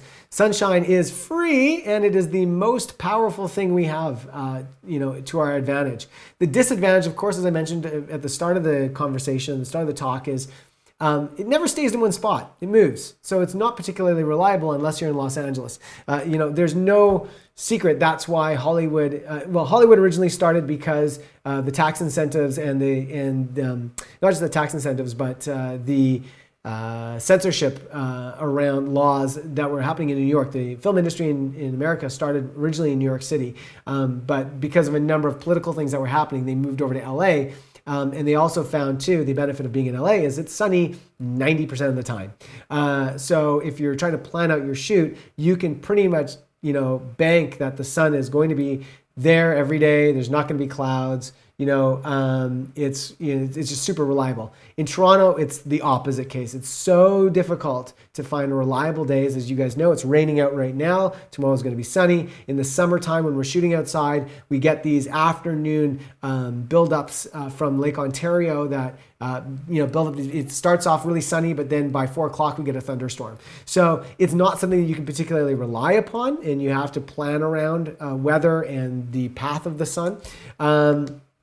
So nothing man-made, though, is equivalent to the power of the sun, and that's why we love it so much. If we take RE Max 18s, which is the most powerful HMI that we have, with a very intense spot beam with no diffusion at 40 meters, it'll give you about the same power as the sun, but it's such an intense beam that you probably do not want to be in that beam for too long, and it's actually dangerous within 10 meters. One story that I like to tell really quick is just an electric in my early years, working on a short film, and we had just an 18, like M18 outside. I think it was an M18 or an M8, and one of the grips was putting on diffusion on the barn door, but the light was on, and so I'm kind of working beside them, not really paying attention, and they're clipping it on, and it's kind of tilted down, so it's not blinding them.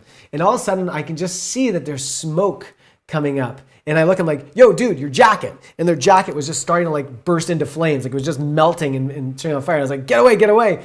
And this is something that, it's not that powerful of a light. You think, oh, well, like it's only an 800 watt light. It shouldn't do this. But when you're standing right in front of it, it will melt everything. And so good technicians and gaffers know that they don't wear polyester on set. They don't wear synthetics. They wear cotton, because cotton will smoke, but it's not going to melt, where polyester and nylon is going to melt. And so that's one of the things that we have to consider with HMIs is we can't get too close to them. We have to park them really far away, and we have to really be careful around them that they're not gonna basically melt us and create a danger. So, and then, when you add diffusion, which we often do, you're pushing it to 20 meters to compensate. So there's a whole bunch of issues around using these big lights, and most of us can't afford them. This is big union shoots. This is big Netflix series, major motion pictures, big commercials. The rest of us aren't using 18K lights, to be honest. So the big issue, though, that we contend with is the fact that we have to fight the sun when shooting interiors. So the sun plays a big role. If the window plays in the scene, then we need to balance the levels inside to be able to expose for the windows. So that's kind of what I talked about earlier with the Westcott Light. That's what I talked about earlier, just in the few frames before with the Polish job there. Just having those lights come in so that they can bring the exposure level down on those windows. This is sort of your best friends when you're shooting outside, sort of big panels. You want to bounce the light, and you want to kind of create a negative space with the light. So we're going to talk about the Chimera Pro Panel Kit, which is one of my absolute favorite things to use in the whole world. But you're looking at 8x frames, 12-foot frames, 20-foot frames. There's a bunch of different rags, we call them, materials that we use. They're quarter, half, and full grid cloth, silent or sort of regular noisy. We got some silks, muslin, which is a sort of a cotton fabric, or it's basically a cotton fabric. Ultra bounce, which is kind of what I think. No, this is going to be like a full grid cloth probably. Ultra bounce is just a bounce, and then black solid, which is duvetine. So you're seeing a 8x frame here with some solid duvetine on it. And the reason we're using it in this particular case, this was a bank commercial, which we had a nice skylight here, but we needed to basically have consistent sun. And so we blocked out the sun and then brought a par. This is a Joker 800, and with a bit of color temperature orange on it, and fired that in here so that it was just consistent all day long. We did have to move this frame inch by inch, sort of as the azimuth of the sun changed throughout the day, but it wasn't a big move. It was kind of very small moves throughout the day. And in this particular case, this is not me. This is in New York City. This is another thing I stole from the internet. But this is basically, you see the sun clipping this right here. And the issue is that they're doing a walk and talk basically. And you've got a person holding some negative fill right here, sort of a 4x what looks like a floppy flag, just not flopped out. And then this one is just diffusing the sun, and this is what's called Hollywooding. You got two grips on either side, and they are walking with the actors as they go. So the light is consistent on them, both from a negative fill perspective, creating shadow on that side of their face, and diffusing and softening the light on this side of their face. So that's kind of how we're working with that. And Grifflin here, I didn't mention this. This is sort of like a plastic fabric. It's waterproof. So if that ever becomes an issue, it comes in black and white, so bounce and negative fill. And then, so this is my Pro Panel kit. I just showed this. This is the only sample I actually had on my cell phone to show. But it's basically tent poles. It's a 6x6 kit. They come in 4x4 as well. They are basically the tried and true standard kit for a lot of traveling DPs, a lot of people who do reality TV, a lot of people who do factual doc, especially because it's tent poles. They're super, super light. And so it packs up really small. It's not going to make your luggage go over in terms of its weight. And it comes with a bunch of different rags. So you've got what's called a super bounce here, or ultra bounce. So it's white on one side, black on the other, and then you've got silks and grid cloth that you can put in there if you want diffusion. And in this particular case, this is just a, oopsie, I'm gonna go back. This is just a photo assignment that I had in editorial. And all I'm using it to just bring some exposure and some fill into here. So I'm taking the sun and I'm giving her a backlight with the sun. And then I'm using that Chimera Pro Panel kit to basically bring in the exposure here, and it's a big soft source.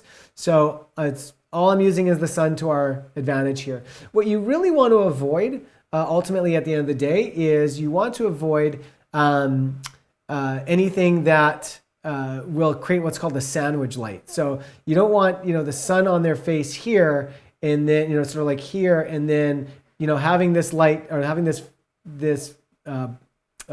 frame come too far around to the left, where it's now bringing light in this way, and you're creating a trough of dark light here. We're trying to avoid that. When we're bouncing, we're trying to get it as much around to what we say key on key side, as Shane Hurlbut says. We've got our backlight here, and then we're just kind of wrapping that backlight around so that it becomes a little bit more frontal and a bit more natural looking, and not this sort of sandwich effect. So you can kind of see, if she was inside there, you can see how that's kind of playing out. Practical lights, these are the lights that are in the shot. As I mentioned, back here, we've got my lamp, that's a practical light. The advantage is that they're generally in situ, either in the home already, or the art department's going to bring them in. And they really, as the dude says, they really tie the room together. They give points of interest. They always look good on set. You should really always try to fight to get a couple practicals in the shot if you can. They really inform your scene. They really add interest to your scene, but you do have to manage them. So the disadvantage, of course, is that they're not going to be bright enough in most cases to actually light your set.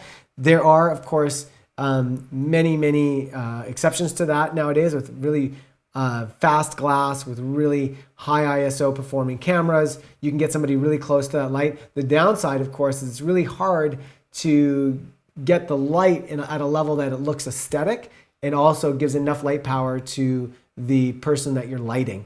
And there's always that game you're playing between bringing the light level down so you can actually see the light, it doesn't look bad, but also giving enough light to the person. And that's why we have to separate out our lighting from our practical lighting.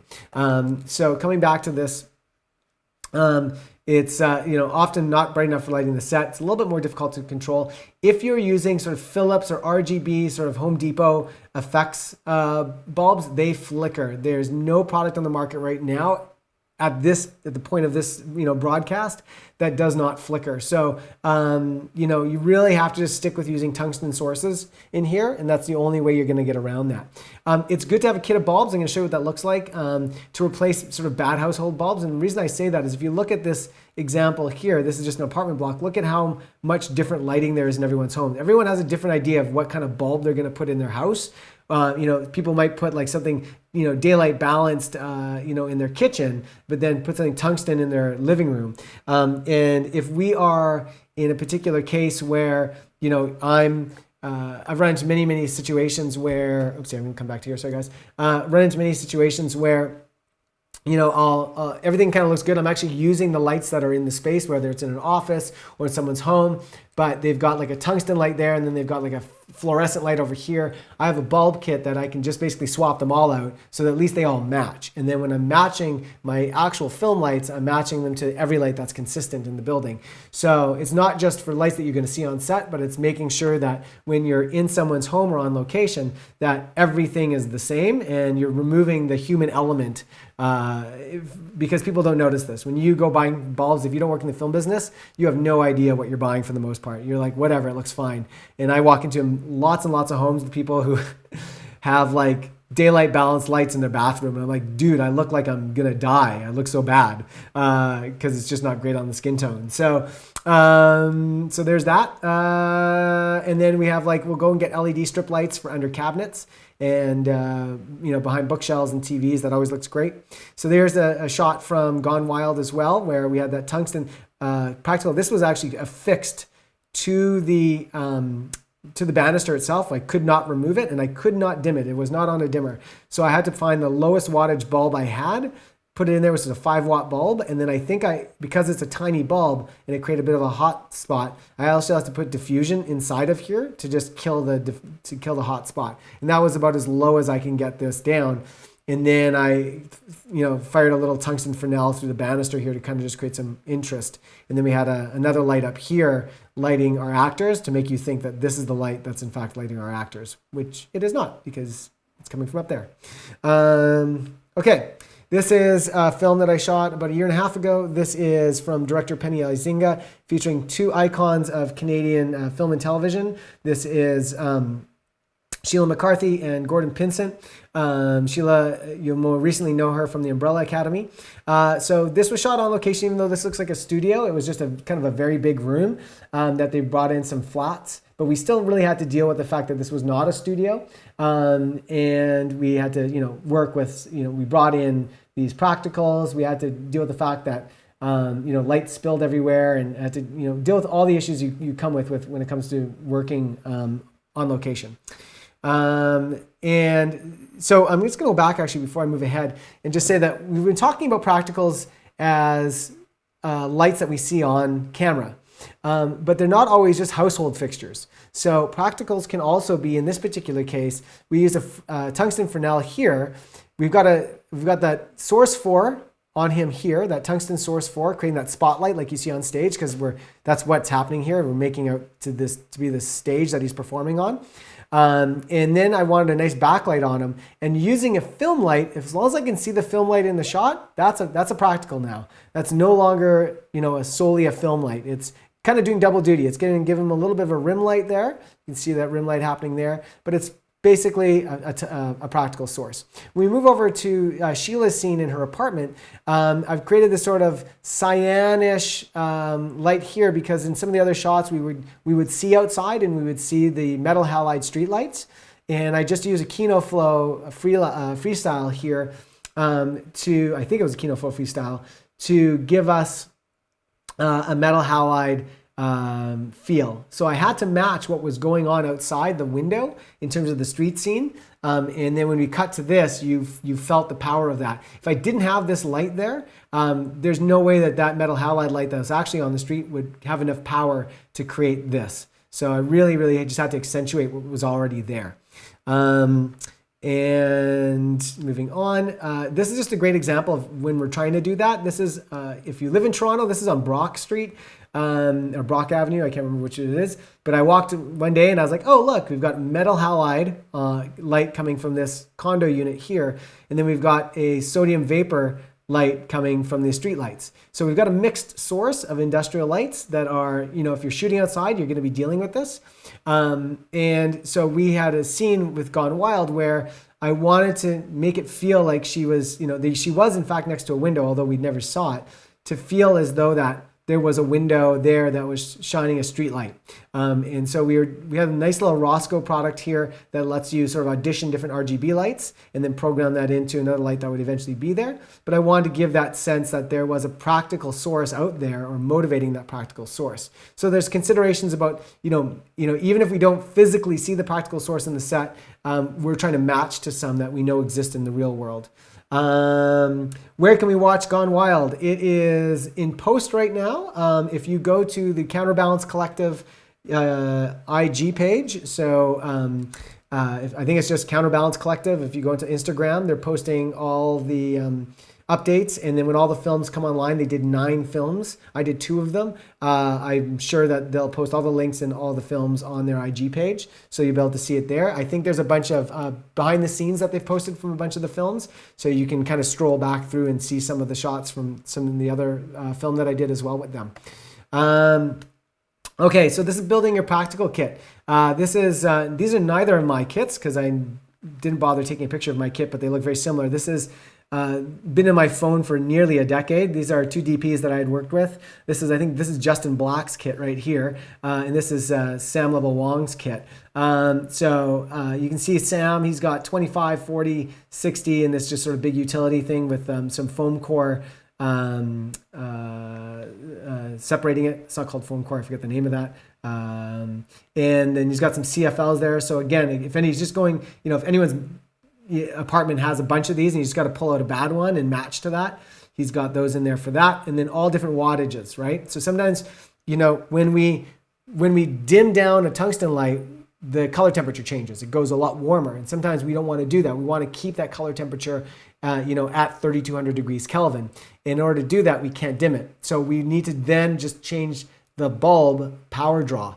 And that's why we're going to go to 25 watt, 40 watt, 60 watt, and 100 watt. And you can see the case with Justin's kit here. He's also got credenza dimmers. So these are 300 watt dimmers. They kind of max out at 300. I never have enough of these. I think I have about 6 of these in my kit, and sometimes I use all 6, depending on how many practicals I have in the scene. So these will allow you to dim.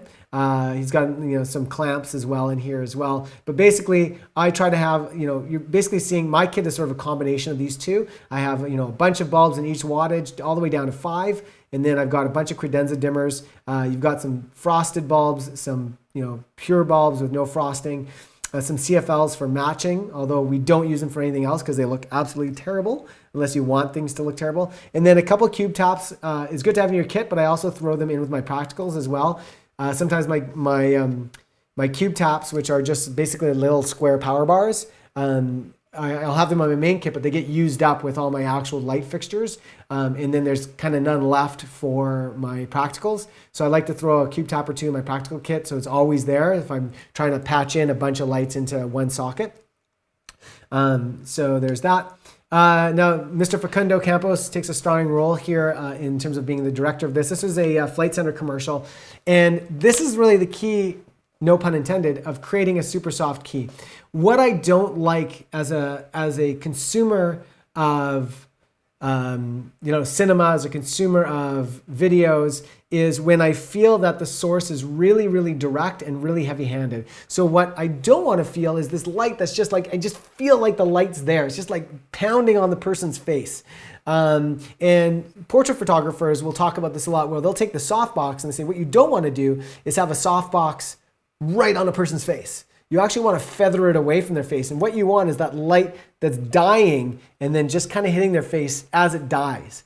And that's why 18Ks look so beautiful when they're parked across the street, because by the time the light hits the person inside the room, they can walk around the room, the light level is consistent, but it just feels so faded by that point. We can't feel that source anymore. And so as artists, we're always trying to motivate our key light. We always want our key light to feel as natural to the environment we're in and bring us into the story. If we really feel that the light's there, it's going to take us out of the story, because we're now analyzing the scene. Even for people who don't work in film, they'll be like, why do I just feel like there's that light there? So we're always striving to get the softest but most controlled light and the most natural light possible, unless it's a stylized scene, unless there's some reason we want to feel like there's a big hard light source on them. And that happens, 20% of the time. So we're going to go into this. This is the sort of the close-up shot, and this is sort of your mid shot. And all this was lit with a aperture 300D with a basically a 5 or 6 foot octabox.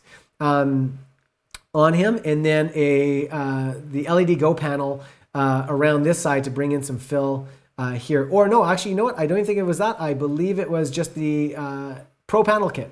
It was just my Pro Panel kit bringing in some fill around here, and then we had another 1x1 panel light just giving him a backlight. And then I opened up one window. There was a whole bank of windows that went along here that we had to black out, that faced out into a very, very busy major intersection in Toronto. And we blocked it out, and I opened one of them up, and then we tilted these closets, basically armoires, so that it just caught the reflection of that one window. So it gives a little bit of interest to the frame. I still feel like, I mean, especially you guys are seeing a higher contrast image than I'm seeing, but I still feel like that was still a bit, hard on here. I probably could have softened it a bit more, but time was of the essence. You don't have all the time in the world, and this pretty much gets you where you want to go. So that's the goal. Now, there's a problem with this. Creating super soft keys, there's a paradox. If you want a really nice soft natural key, that means that the size of your light source has to be really, really big. Now, there's a lot of words on this screen. I don't expect you to read it all, but basically what I'm saying is that for it to be soft, the light source, the thing that's making the light, has to actually be, down here, the light source actually has to be very, very large compared to your subject. So that's going to be like a big diffusion frame, or a light bouncing onto a big wall, or a cloudy day, right? Clouds in the sky, that's one big softbox you're in. Versus, if the light is really small, like a little pinpoint sun or a bulb, single bulb, compared to the size of your subject, then that point of light is going to be really small, and that light is going to be very, very hard. So if you can't picture that, basically, I can take a light source that's about this big, and if I move it further away from me, the light source size itself never changes. I mean, it's a fixed light. Can't physically get larger or smaller. But if it's closer to my face, it's going to wrap around my face more. It's going to be softer. If I move it further away from me and put it on the other side of the room, well, it's going to be a lot harder, right? Because it's just now a pinpoint of light. And so ideally what we want is we want a big, big source super close to our face. But then that really limits us into how do we get a camera in there? How do we turn camera left or right? How do we move and actually show a whole scene in like even a mid shot if we've got a big light there? And so how do we create that soft source? There's that paradox that we have to deal with, is like we want the biggest source possible, but we're not in a studio. We are in a small home, or we're in an office, or we're in a hallway, or wherever where we can't get a big source in. So let's talk about some of the ways that we can try to get as soft of a source, as controllable of a source as possible, while being aware of the constraints that we have to deal with. So this is your best and most ideal scenario. This is what's called a book light. There's a number of different ways to do a book light, but oopsie, there it is. But fundamentally, a book light is a light that you're going to shine onto a bounce frame. In this particular case, I think this is a 6x frame, just like my Pro Panel kit. And then that light is going to hit the diffusion and go through the diffusion. And all that does is it eliminates the fact that you can see it creates a circle here. If we just shot this light through, you'd have a circle here, and you'd have some dead zones there and some dead zones down here. But by doing this, it hits this and then it kind of dies. And remember that whole thing I said about you want to catch the light as it's just dying. And it just kills so much of the harshness of the light because it's double diffused. There is some thoughts about can you stack diffusion, and does that give you the same effect as a book light? A lot of DPs will say yes, some will argue no. But as you can see, the footprint that's required for a book light is quite large, and it requires to have a very large space. In fact, I'm pretty sure this is in a studio.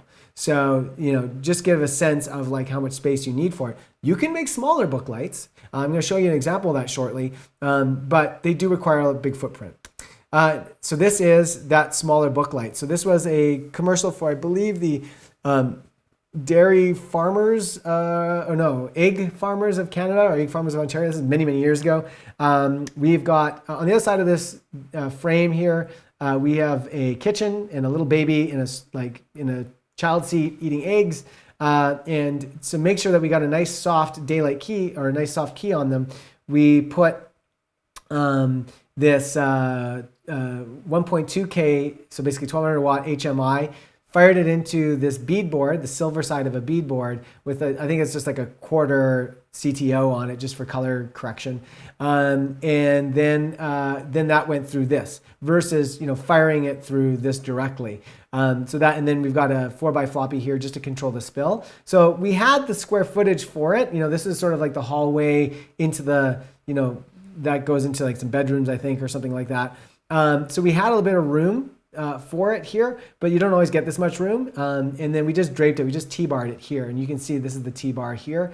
So we're taking a diffusion frame and we're not building the diffusion frame. We're just using one leg of it and we're clamping it to the top of a stand and we're draping it on. And the advantage with this is that we can audition different fabrics as well. So I can have like a half grid, a full grid, I can have a silk on there, and you can just basically drop one. I can have a bounce on there, and you can drop them down as you need and clip up the ones that you don't need. And so, if I'm looking through my camera or looking into the monitor, I can say to my gaffer, hey, can you drop the quarter? Let me see what the quarter looks like. Yeah, no, it's not enough. Drop the half. Oh yeah, that's perfect. So it allows us to make some really, really quick decisions on set, and saves us a wealth of time. But again, this is a 6x, right? This is going to take up a lot of room. So you need 6 feet by 6 feet for this to work, right? And I'll go back and say that in the sense that you can get 4x and smaller, but 6 and 8 are sort of the most common. This is Alex Bueno, who's the DP for all the digital shorts for Saturday Night Live. He's a big fan of the Octobox. And he also DP'd and directed the series Documentary Now, which you should all watch because it's absolutely mind-bending and mind-blowing how they're able to satirically recreate a lot of different documentaries, famous ones. So this is Alex Bueno, and he's using a Chimera product here. This is a big Octodome. So this is kind of all-in-one, right? You've got this big powerful light source making a big, soft source. And then being that it's a soft box, it controls all the spills. So you don't have light. You can see with this on, there's no light spilling really anywhere. There's a bit coming through probably a flap there or something. But it just gives that really controlled soft key. But again, you can see how deep these are. They're incredibly deep. And so it's really, really difficult to get these in small spaces, right? You can imagine in many rooms, this just simply wouldn't fit. This is one that I gaffed last year for the Milk Farmers of Ontario. This is super talented and one of my favorite DPs to work with in the city. This is Mr. Ian McMillan. So this was a commercial asking kids how they like to eat their milk and cookies, or how Santa would eat his milk and cookies. And this is probably one of the most common ways to get a super soft key in a location. So, we get this really nice soft key. We've got some practicals lighting up this Christmas tree. We've got a fireplace, which is also a practical. And then we have an Astera tube sitting out here, uplighting this as though it's a street light. So it's just really on the other side of this window outside, lighting up the street light. And so this key that they're being kind of hit with is this here. It's a 4x frame, and it's double diffused. So this is what we talked about. Can you double diffuse? And you absolutely can. So we've got a LED panel light right here going through a first grid of, I think this is full grid right here, and then going through light grid, or potentially that was an opal. I don't know, or the reverse. Maybe that was the opal, and then that was the full grid, or the full diff. So the 216. And so it goes through here. It kind of gets its act together, and it's a bit specular still. And then by the time it gets there, it's kind of lost a lot of its power. And then by the time it kind of travels all the way to the kid who's right there, it's really just a dying soft light, and it looks supernatural, making you feel that there's maybe a lamp on in the room somewhere, and maybe that not just the floor lamp, but maybe some of the Christmas lights are motivating that a little bit as well. And that's kind of how we control it. The downside of this, of course, is that it's spilling light everywhere, right? You can see all the light being spilled. We've got a bounce here that's bringing in that side light and wrapping it into the front a little bit more. Remember what I say, you don't want to create the sandwich. You really just want to go key on key. This is a favorite of Mr. Ian McMillan as well, key on key. He always likes his backlight to be the same side as his key light. So it's wrapping it around, but then he was wrapping too much, so we had to put some black fabrics and duvetine on the wall here to control that. We also had to have a bunch of floppy flags out here to make sure that that light didn't spill onto this environment back here. right? To keep that light off that environment and keep it off the ground. So that's why we have these low cutters, these bottomers, as we say, just to kind of keep the light right off the ground and make sure that it feels as though it's kind of coming from at least vertical, if not a little bit above, or horizontal, if not a little bit above. If we do the reverse shot of this, we're almost done, by the way, guys. I know we're hitting close to the 2-hour mark. The diffusion frames here, again, 4x diffusion frames, and effectively the same thing. We've got our practical in the background here, and we're accomplishing the same thing with having that wrap, and then another white card too, just bringing in a little bit more light on this side of her face as well. Key to beauty lighting, really, really surround those who you want to make look beautiful with as much light as possible, while still trying to maintain some sort of shape and contrast if it suits the scene. This is a great one from Skyfall. This is the behind the scenes that I found online. This is Roger Deakins. I can't tell whether there's a light source behind there or that's the sun, and then they've just teased the sun out of this light here. But man, like, this looks like an indie production, but this is James Bond, and this is the best, most celebrated cinematographer in the world right now. And he is just basically taking a bed sheet and, you know, clipping it to this window in order to get a big soft source. So if Roger Deakins is not above doing this, then you are certainly not above doing this. And I highly encourage this level of creativity. You can move fast. Having a bed sheet with you is a great source, or you know, going out and buying a 6x or an 8x of a couple different rags, whether it's a half grid or full grid, is a great solution. Then we've got our black solids and things that we use to control our light. So our what we call our A crates or our soft grids. These make sure the light only goes in one direction. So we can put these in front of frames. We can put these in front of any sort of light source. And then there are certain ones that are made for like octoboxes and soft boxes specifically. Then we've got our 4x floppies. These are 4 feet by 4 feet that have a soft fabric that also drops down. So you can have them 4x4 or 4x8. And these are just gonna, in this particular case, this is a short film by Mr. Ian McMillan. There's our DP Ian right there. Just blocking out probably any light pollution that's coming from back here, as well as maybe making a courtesy for Video Village, likely back there, and creating some negative fill. So there's a bunch of bounce happening because of the chandelier and because of this light source here. And so it's protecting that bounce. It's not allowing that bounce to return and helping us with our contrast ratios. And then a couple of things that are great to have on set. Cinefoil, or as otherwise known as black wrap. It's basically aluminum foil that's really robust and it's matte black. So we're going to cover the ends of lights with it. So any lights that kind of have any spill, even if it's a tungsten fixture, like say a light was spilling out here, we'd kind of cover that fixture with a little bit of black wrap. It's heat resistant effectively. It smokes a little bit, but it's heat resistant.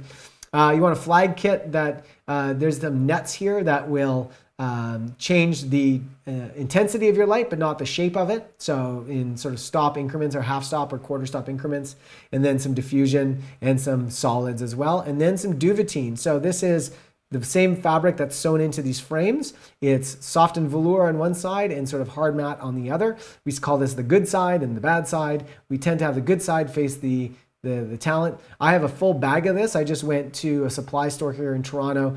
And then I also accumulated some from friends who just had extras and were giving it away. I always have it in my kit because I'm always taping it to walls. I'm always using it to black out windows. It's great to have in your kit. It doesn't cost a ton of cash. It costs a little bit of money. I think, I probably spent about $100 on the stuff I bought and then augmented with the stuff that I was given. Electrical stuff. I'm just going to blast through this stuff because we're kind of running out of time. But basically, you're dealing with 15 amp power and 20 amp power in North America here. So just times that by 10, and that tells you how much you can plug into a single circuit, not a single plug. So that's the difference, is don't confuse circuit with plug. You might have 5 plugs on a wall. That's likely all going to be going to the same circuit. So if you're using a 1500 watt light, you're in a 15 amp circuit, that's the only one thing you can plug into that wall is that one light. The rest has got to black out. You can't plug anything else into that. So know where your circuit runs are. You can sometimes test that by just plugging in a lamp and then going to the circuit box and on and offing everything. It's pretty time intensive. And then when it comes to like electric dryers, you can get converters that you can rent, and they will take your 30 amps or your 40 amps and give you some 20 amp outs. and that will give you a maximum range of 3,000 or 4,000 watts. Cable mats are always good so people don't trip over your cables. Your grip stuff, you want kind of all these things. I just encourage you to like screen grab this because I'm not going to go through it all. And then we've got our stands. We've got our 750 stands, or otherwise known as baby stands, and these are what's 750 pin is referring to this pin style. Here it's a sort of male receiver to a female, or female receiver to a male give. And so we've got lightweight ones, but the problem with these lightweight ones is that they're spanners, so they take up a big footprint, and they can't take super heavy lights. So we use them when we just have really, really light lights. I'm using a couple of these right now just for my Forza 60s because the Forza 60s are so tiny that I'd rather have a compact small light stand than be lugging around a big steel stand. This is the most ubiquitous one. This is what you're going to find on set most often. This is a C stand, but don't assume the C stand comes with all of this stuff. The C stand is just this stand itself. What you're after is a C stand complete, in that you want the grip arm with it, the 40-inch extension arm, and you want the grip head. And so those two things together, you got a C-stand complete, which is the most useful way to use a C-stand. And the C-stand is really useful because the way that it's designed and folds, you can scooch these arms under a bed. You can raise one arm so that it's on a stair. You can collapse one arm and shove it into a corner. They're compact for travel. They have a tiny footprint. You can easily sandbag them. They're basically the most useful stand to have on location. When we are shooting in studios, we tend to go more with the steel stands, but we still use a collection of C-stands in studio as well. But this just gives you a little bit more of a beefy base. So if you're putting on something where it's windy or high up, or it's a heavy fixture or a heavy grip piece of machinery, then you can really bag each one of these legs down. And then if you're booking gear, your Video Village is going to need a monitor stand, and that's also sort of a 750 stand, but it's got rollers so that you don't have to pick everything up if you're just moving Video Village around or turning the monitor. It's all on casters. Then we've got bigger stands for when you're doing larger lights that take a junior receiver. So now basically it's flipped. So if you've got a baby stand and then the light on top of that, that's so your baby adapter, and then the opposite is now your stand has the junior, and then the baby light, or then the light goes on like that. So it's got the junior on the light itself, the spigot on the light. And then it's also what's called a combi stand or a combo stand, which will have a little flip up 750 pin on it. Although I recommend highly getting an adapter, a 2K to 1K adapter instead. It's a lot more robust than using this little flimsy thing. And there's just a couple of different options. We've got a 2-step riser, 3-step riser from when you go really, really high, and then even a sort of a larger one. So 3-step, but goes super high. We call these a sky high. They can come with casters or not. And then we've got a low boy as well. So these are for when you've got to mount a light really low, or Dana Dolly track that you want to sort of mount at waist level. These are super, super useful. Little baby versions basically of this guy right here. And then these are what you're going to, if you're doing outside shots and you're putting up big frames and things in windy environments or that kind of thing, you want these what's called overhead stands. So Mambo combos you're going to hear. This is the most ubiquitous overhead stand you will find in Toronto. I can guarantee you that, and probably Los Angeles as well, since Matthew's studio equipment is based in Los Angeles. You'll notice them by their orange sort of crossbars. And these go up really high, but you should really have some guy line rope with them if you're planning on sending them up and flying them really, really high.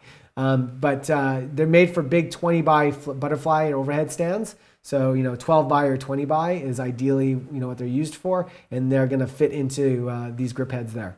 This is another thing that you just kind of want to screen grab.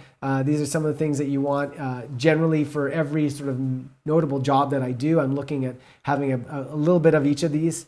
Beadboard is something you can just get at Home Depot. That's just a reflective styrofoam board. And it's basically deck insulation. These are some of the grip tools that you're going to use. This is a vice clamp. It was invented by a guy called Cardellini, I think. Anyways, he's still alive, but he licensed it out to Matthews and then to other people. So there's still what's called the Cardellini clamp, which people just ubiquitously refer to all of these as Cardellinis or Cardis, not to be confused with Cardi B. And then Matthews has their Mathellini, and then Coupeau just calls it the vice clamp. Basically you can clamp that on. If you remember our LED tube light clamped to a door, we use this clamp here and then attached the fixture to the spigot, the 750 spigot here. There's what's called Mayfer clamps. I call them Mayfers, some people call them Maffers, also known as super clamps. They're very similar to this. They give you a couple more options, but not always a better choice. I actually prefer most often to use Cardellini or Mathellini clamps over super clamps, but super clamps do have their advantages. You've got a duck bill, which does the same thing as this styro fork. It just basically takes those bead boards, those styrofoam boards, and it clamps it so you don't damage it. And then you can mount that styrofoam bounce board. And then you've got baby and junior plates that you can screw into different wood plates to mount lights and grip gear on the ground or on different environments into walls, so on and so forth. So again, screen grab this if you get a chance. Prepping the day, script analysis. Man, I was expecting that this would go a lot faster, so screen grab this. But basically my advice, guys, is that when you get a script, I just realized that I didn't have any of this stuff on. I'm going to go back just to show you guys. Nobody mentioned. Here we go. So you might have missed all of this because I wasn't paying attention. Here's your basic stands. Screen grab that. Here's some of these basic stands. Combo stands for junior adapters. Here's your overheads. And then here's some of your general grip kit. This is your Mathellini clamp right here, and your super clamp, your duck bill, and so forth. So script analysis. So basically, end of day, it comes down to when you're reading a script, the best thing to do is read it like a novel first. Don't make any notes on how it's visually going to look. Don't make any notes on how you're going to light it. Just really focus in on what the story is, and then have a conversation after with the director about the story and about the characters. Because when you start to talk about the characters, one of the best advice I ever got was, if you understand the characters and you understand the world, then when things go wrong on set and you have to make a quick decision, you already know the world the characters live in, and you already know what's going to feel right for them. And so then you can make better lighting and grip decisions and camera movement decisions because you know the characters well. If you read a script first and you're like, I'm going to put this light here and then the camera's going to do this, you're not even considering the story, and you're already out of the story. And it's really going to impress directors as well if you sit down with the director and you say, let's not talk about visual image right now. Let's just talk about your characters and let's talk about the story. And when you can both get on page with that, then you can begin to formulate the lighting and you can formulate the visual image based on the nature of the characters and how that character is evolving over time within the piece. Again, you might want to just sort of screen grab this. Keep these for your notes. This is how I break down a script. I get the script. This was actually from another Counterbalance Collective short film. And basically I look at what's my first shot, what's my second shot, third angle, fourth angle, fifth angle. I extend these arrows down for as long as the shot's going to be on screen, from the minute I hit record to the minute I hit cut. And so some of these might extend longer depending on what the shot is, but in this particular case, the example is that we're doing every shot equally over the length of the dialogue. So we've got a master shot. I know that that's my wide shot. Then I've got a two shot, and then I know I owe an over the shoulder, mid close up, another over the shoulder reverse. And then because they're hanging a coat here, I've got a cutaway to hanging up the coat. So this is just, again, some questions for you to ask yourself. Who's the protagonist? What's the force of opposition? These are the conversations you want to have with the director. And then you can start to break down all of these things that actually practically go into this. And then prepping the day, then I basically turn this into this. And this is just for me and my crew. This might confuse your script supervisor, might confuse your director, but I give this to the director and I walk them through it. It gives me everything that I need to know for the day. So I know that scene one is on the page one of the script. It's an interior shot. It's happening in the front doorway, and this is the action. Where it's happening, this is the action. It's nighttime, and we're looking at the characters. So character 1, location 1. This is my angle, angle 2, angle 1, angle 2. My frame is an extreme close-up, and then I've got another close-up. It's a static, I'm kind of going through everything that I know I need on the day so that I'm not having to go, oh, what did I want to do here again? I don't remember. I can just quickly refer to this and then direct my team accordingly. You want to work in tandem though with the DP, or so with the assistant director to plan out your day. And so really the assistant director is the one that's really going to work with you on this to make sure that yours and their way that the day is going to go is going to be in the same step. We talked about this planning for efficiency and not necessarily a linear script. And then tune this to your own work and your production's own way of working. This is just the way I do it. Take what you like from it and discard what you don't. We're almost at the end here, guys. This is it. This is the last frame. So on the day, what you want to do is you want to arrive before call. I'm actually going to come to me and just kind of give you guys the lowdown on this last frame, which is, if you arrive at call time, you're already late. So the best advice I can give you if you haven't stepped on a film set yet is if call time is for 8 in the morning, you want to show up no later than 7:45. And if not a little bit earlier, it shows that you're attentive, and it also puts the producers and the directors and your whole crew at ease knowing you're there and they don't have to worry, are you going to show up? So everyone needs to be ready to work at that time. That means it also gives you 15 or 20 minutes to go to the washroom, go to the craft truck or the catering truck and get some food, get some breakfast, whatever you need, get some coffee, but you're there, you're on set, and you're ready to work. Then, kind of what you want to do is, number 2 is, the crew is going to begin to unload and stage gear. Then the camera team is going to start building the camera as well.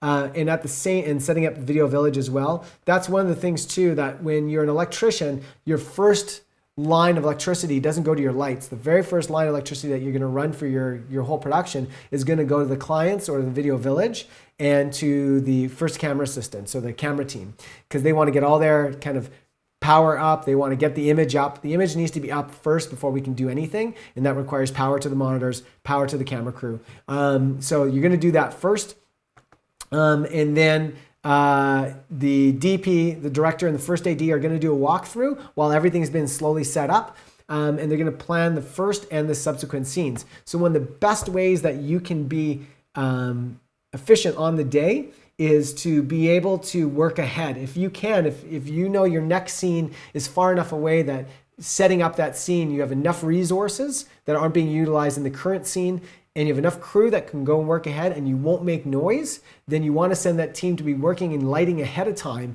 and that next scene while the current scene is being recorded and played out, so that when that scene cuts and you're moving camp, the other scene is pretty much ready to go, and you're a lot more efficient that way. Going to next is the DOP will then direct the gaffer and the key grip, obviously, to plan the first and the work aheads. And then the last is striking out that location. It's best if you follow an order amongst your crew, and it's it's kind of chaos. I will say that most often, when it comes to striking out, it's a bit of chaos because everyone's been there for a long day. They're eager to get home. They know they have a lot of gear to put away, a lot of gear to strike. So it can be chaos, but if you have a sort of a methodology to it, then you can expedite the process versus actually tying things up where nobody can finish their job because you were in the way. So here's some of the best practices. Number 1 is the first thing you do is obviously you turn off the lamps. As long as there's other lamps in the room that will give you visibility. You can turn off the lamps, you allow them to cool because you don't want to be handling hot fixtures. Then you're going to kill the power. That means if you've got a generator truck, you're going to kill the power on that. But you want to make sure that your digital imaging technician or your DMT still has power. You don't want to, you can really, really screw your day if you cut the power to the person doing all the backups. While they're doing the backups. So you definitely want to make sure that DIT has their own power or that they still need power before you wrap that out. Then the grips are going to go in and they're going to pull their flags and their gear because they're in the way of the lights. You can't get to the light if all of your flags and frames are between you and the lights. Then you're going to pull your lighting fixtures, your personal practicals, And then you're going to bring all of that outside as you go, and you're going to stage, and you have one person sort of by the truck, staging, organizing, and checking the truck and the van. Especially if you're getting gear from multiple different vendors, you really want to have what's called a best boy or a best person who is going through the rental lists and going through the gear lists. And as the crew is bringing everything to them and getting them ready to be packed into the truck, they're checking it off like, yeah, we got that. Yeah, we got that. Oh, we're missing a sandbag. Someone go look for the sandbag. Every single set I'm on, this happens. Every single set I'm on, someone's like, I can't find this. Do you know where this went? And because we're checking it, we know to go back and look for it. We find it, or it's just gone missing. And now we can own up to it to the rental house that we can't find this one little thing. It's usually little small things. It's never anything major. But having somebody there to check things off as they get loaded into the vehicle and make sure everything's working and everything's packaged back properly is the key. And guys, we made it. That is it. That is the end of our presentation. Thank you for sticking out with me for 2.5 hours, and as well as for dealing with our 1.5 or half hour hiccup before we started this live stream. Super appreciate you spending the time with us today. And if you have any questions, please comment in the comment section below after we end this podcast or end this live stream, because I'll always be available to answer those questions in the live stream. I got one last question here. I want to address it. What would you buy next? If you just had a 120D, a light dome, and $2,000 left for lighting, what would you buy next? Well, you do need some stands and diffusion and a light meter. All those things are super, super helpful. Obviously, you need a stand to put them on. That's the most important thing, a stand and a couple sandbags, because your light is effectively useless if you don't have a stand to put it on.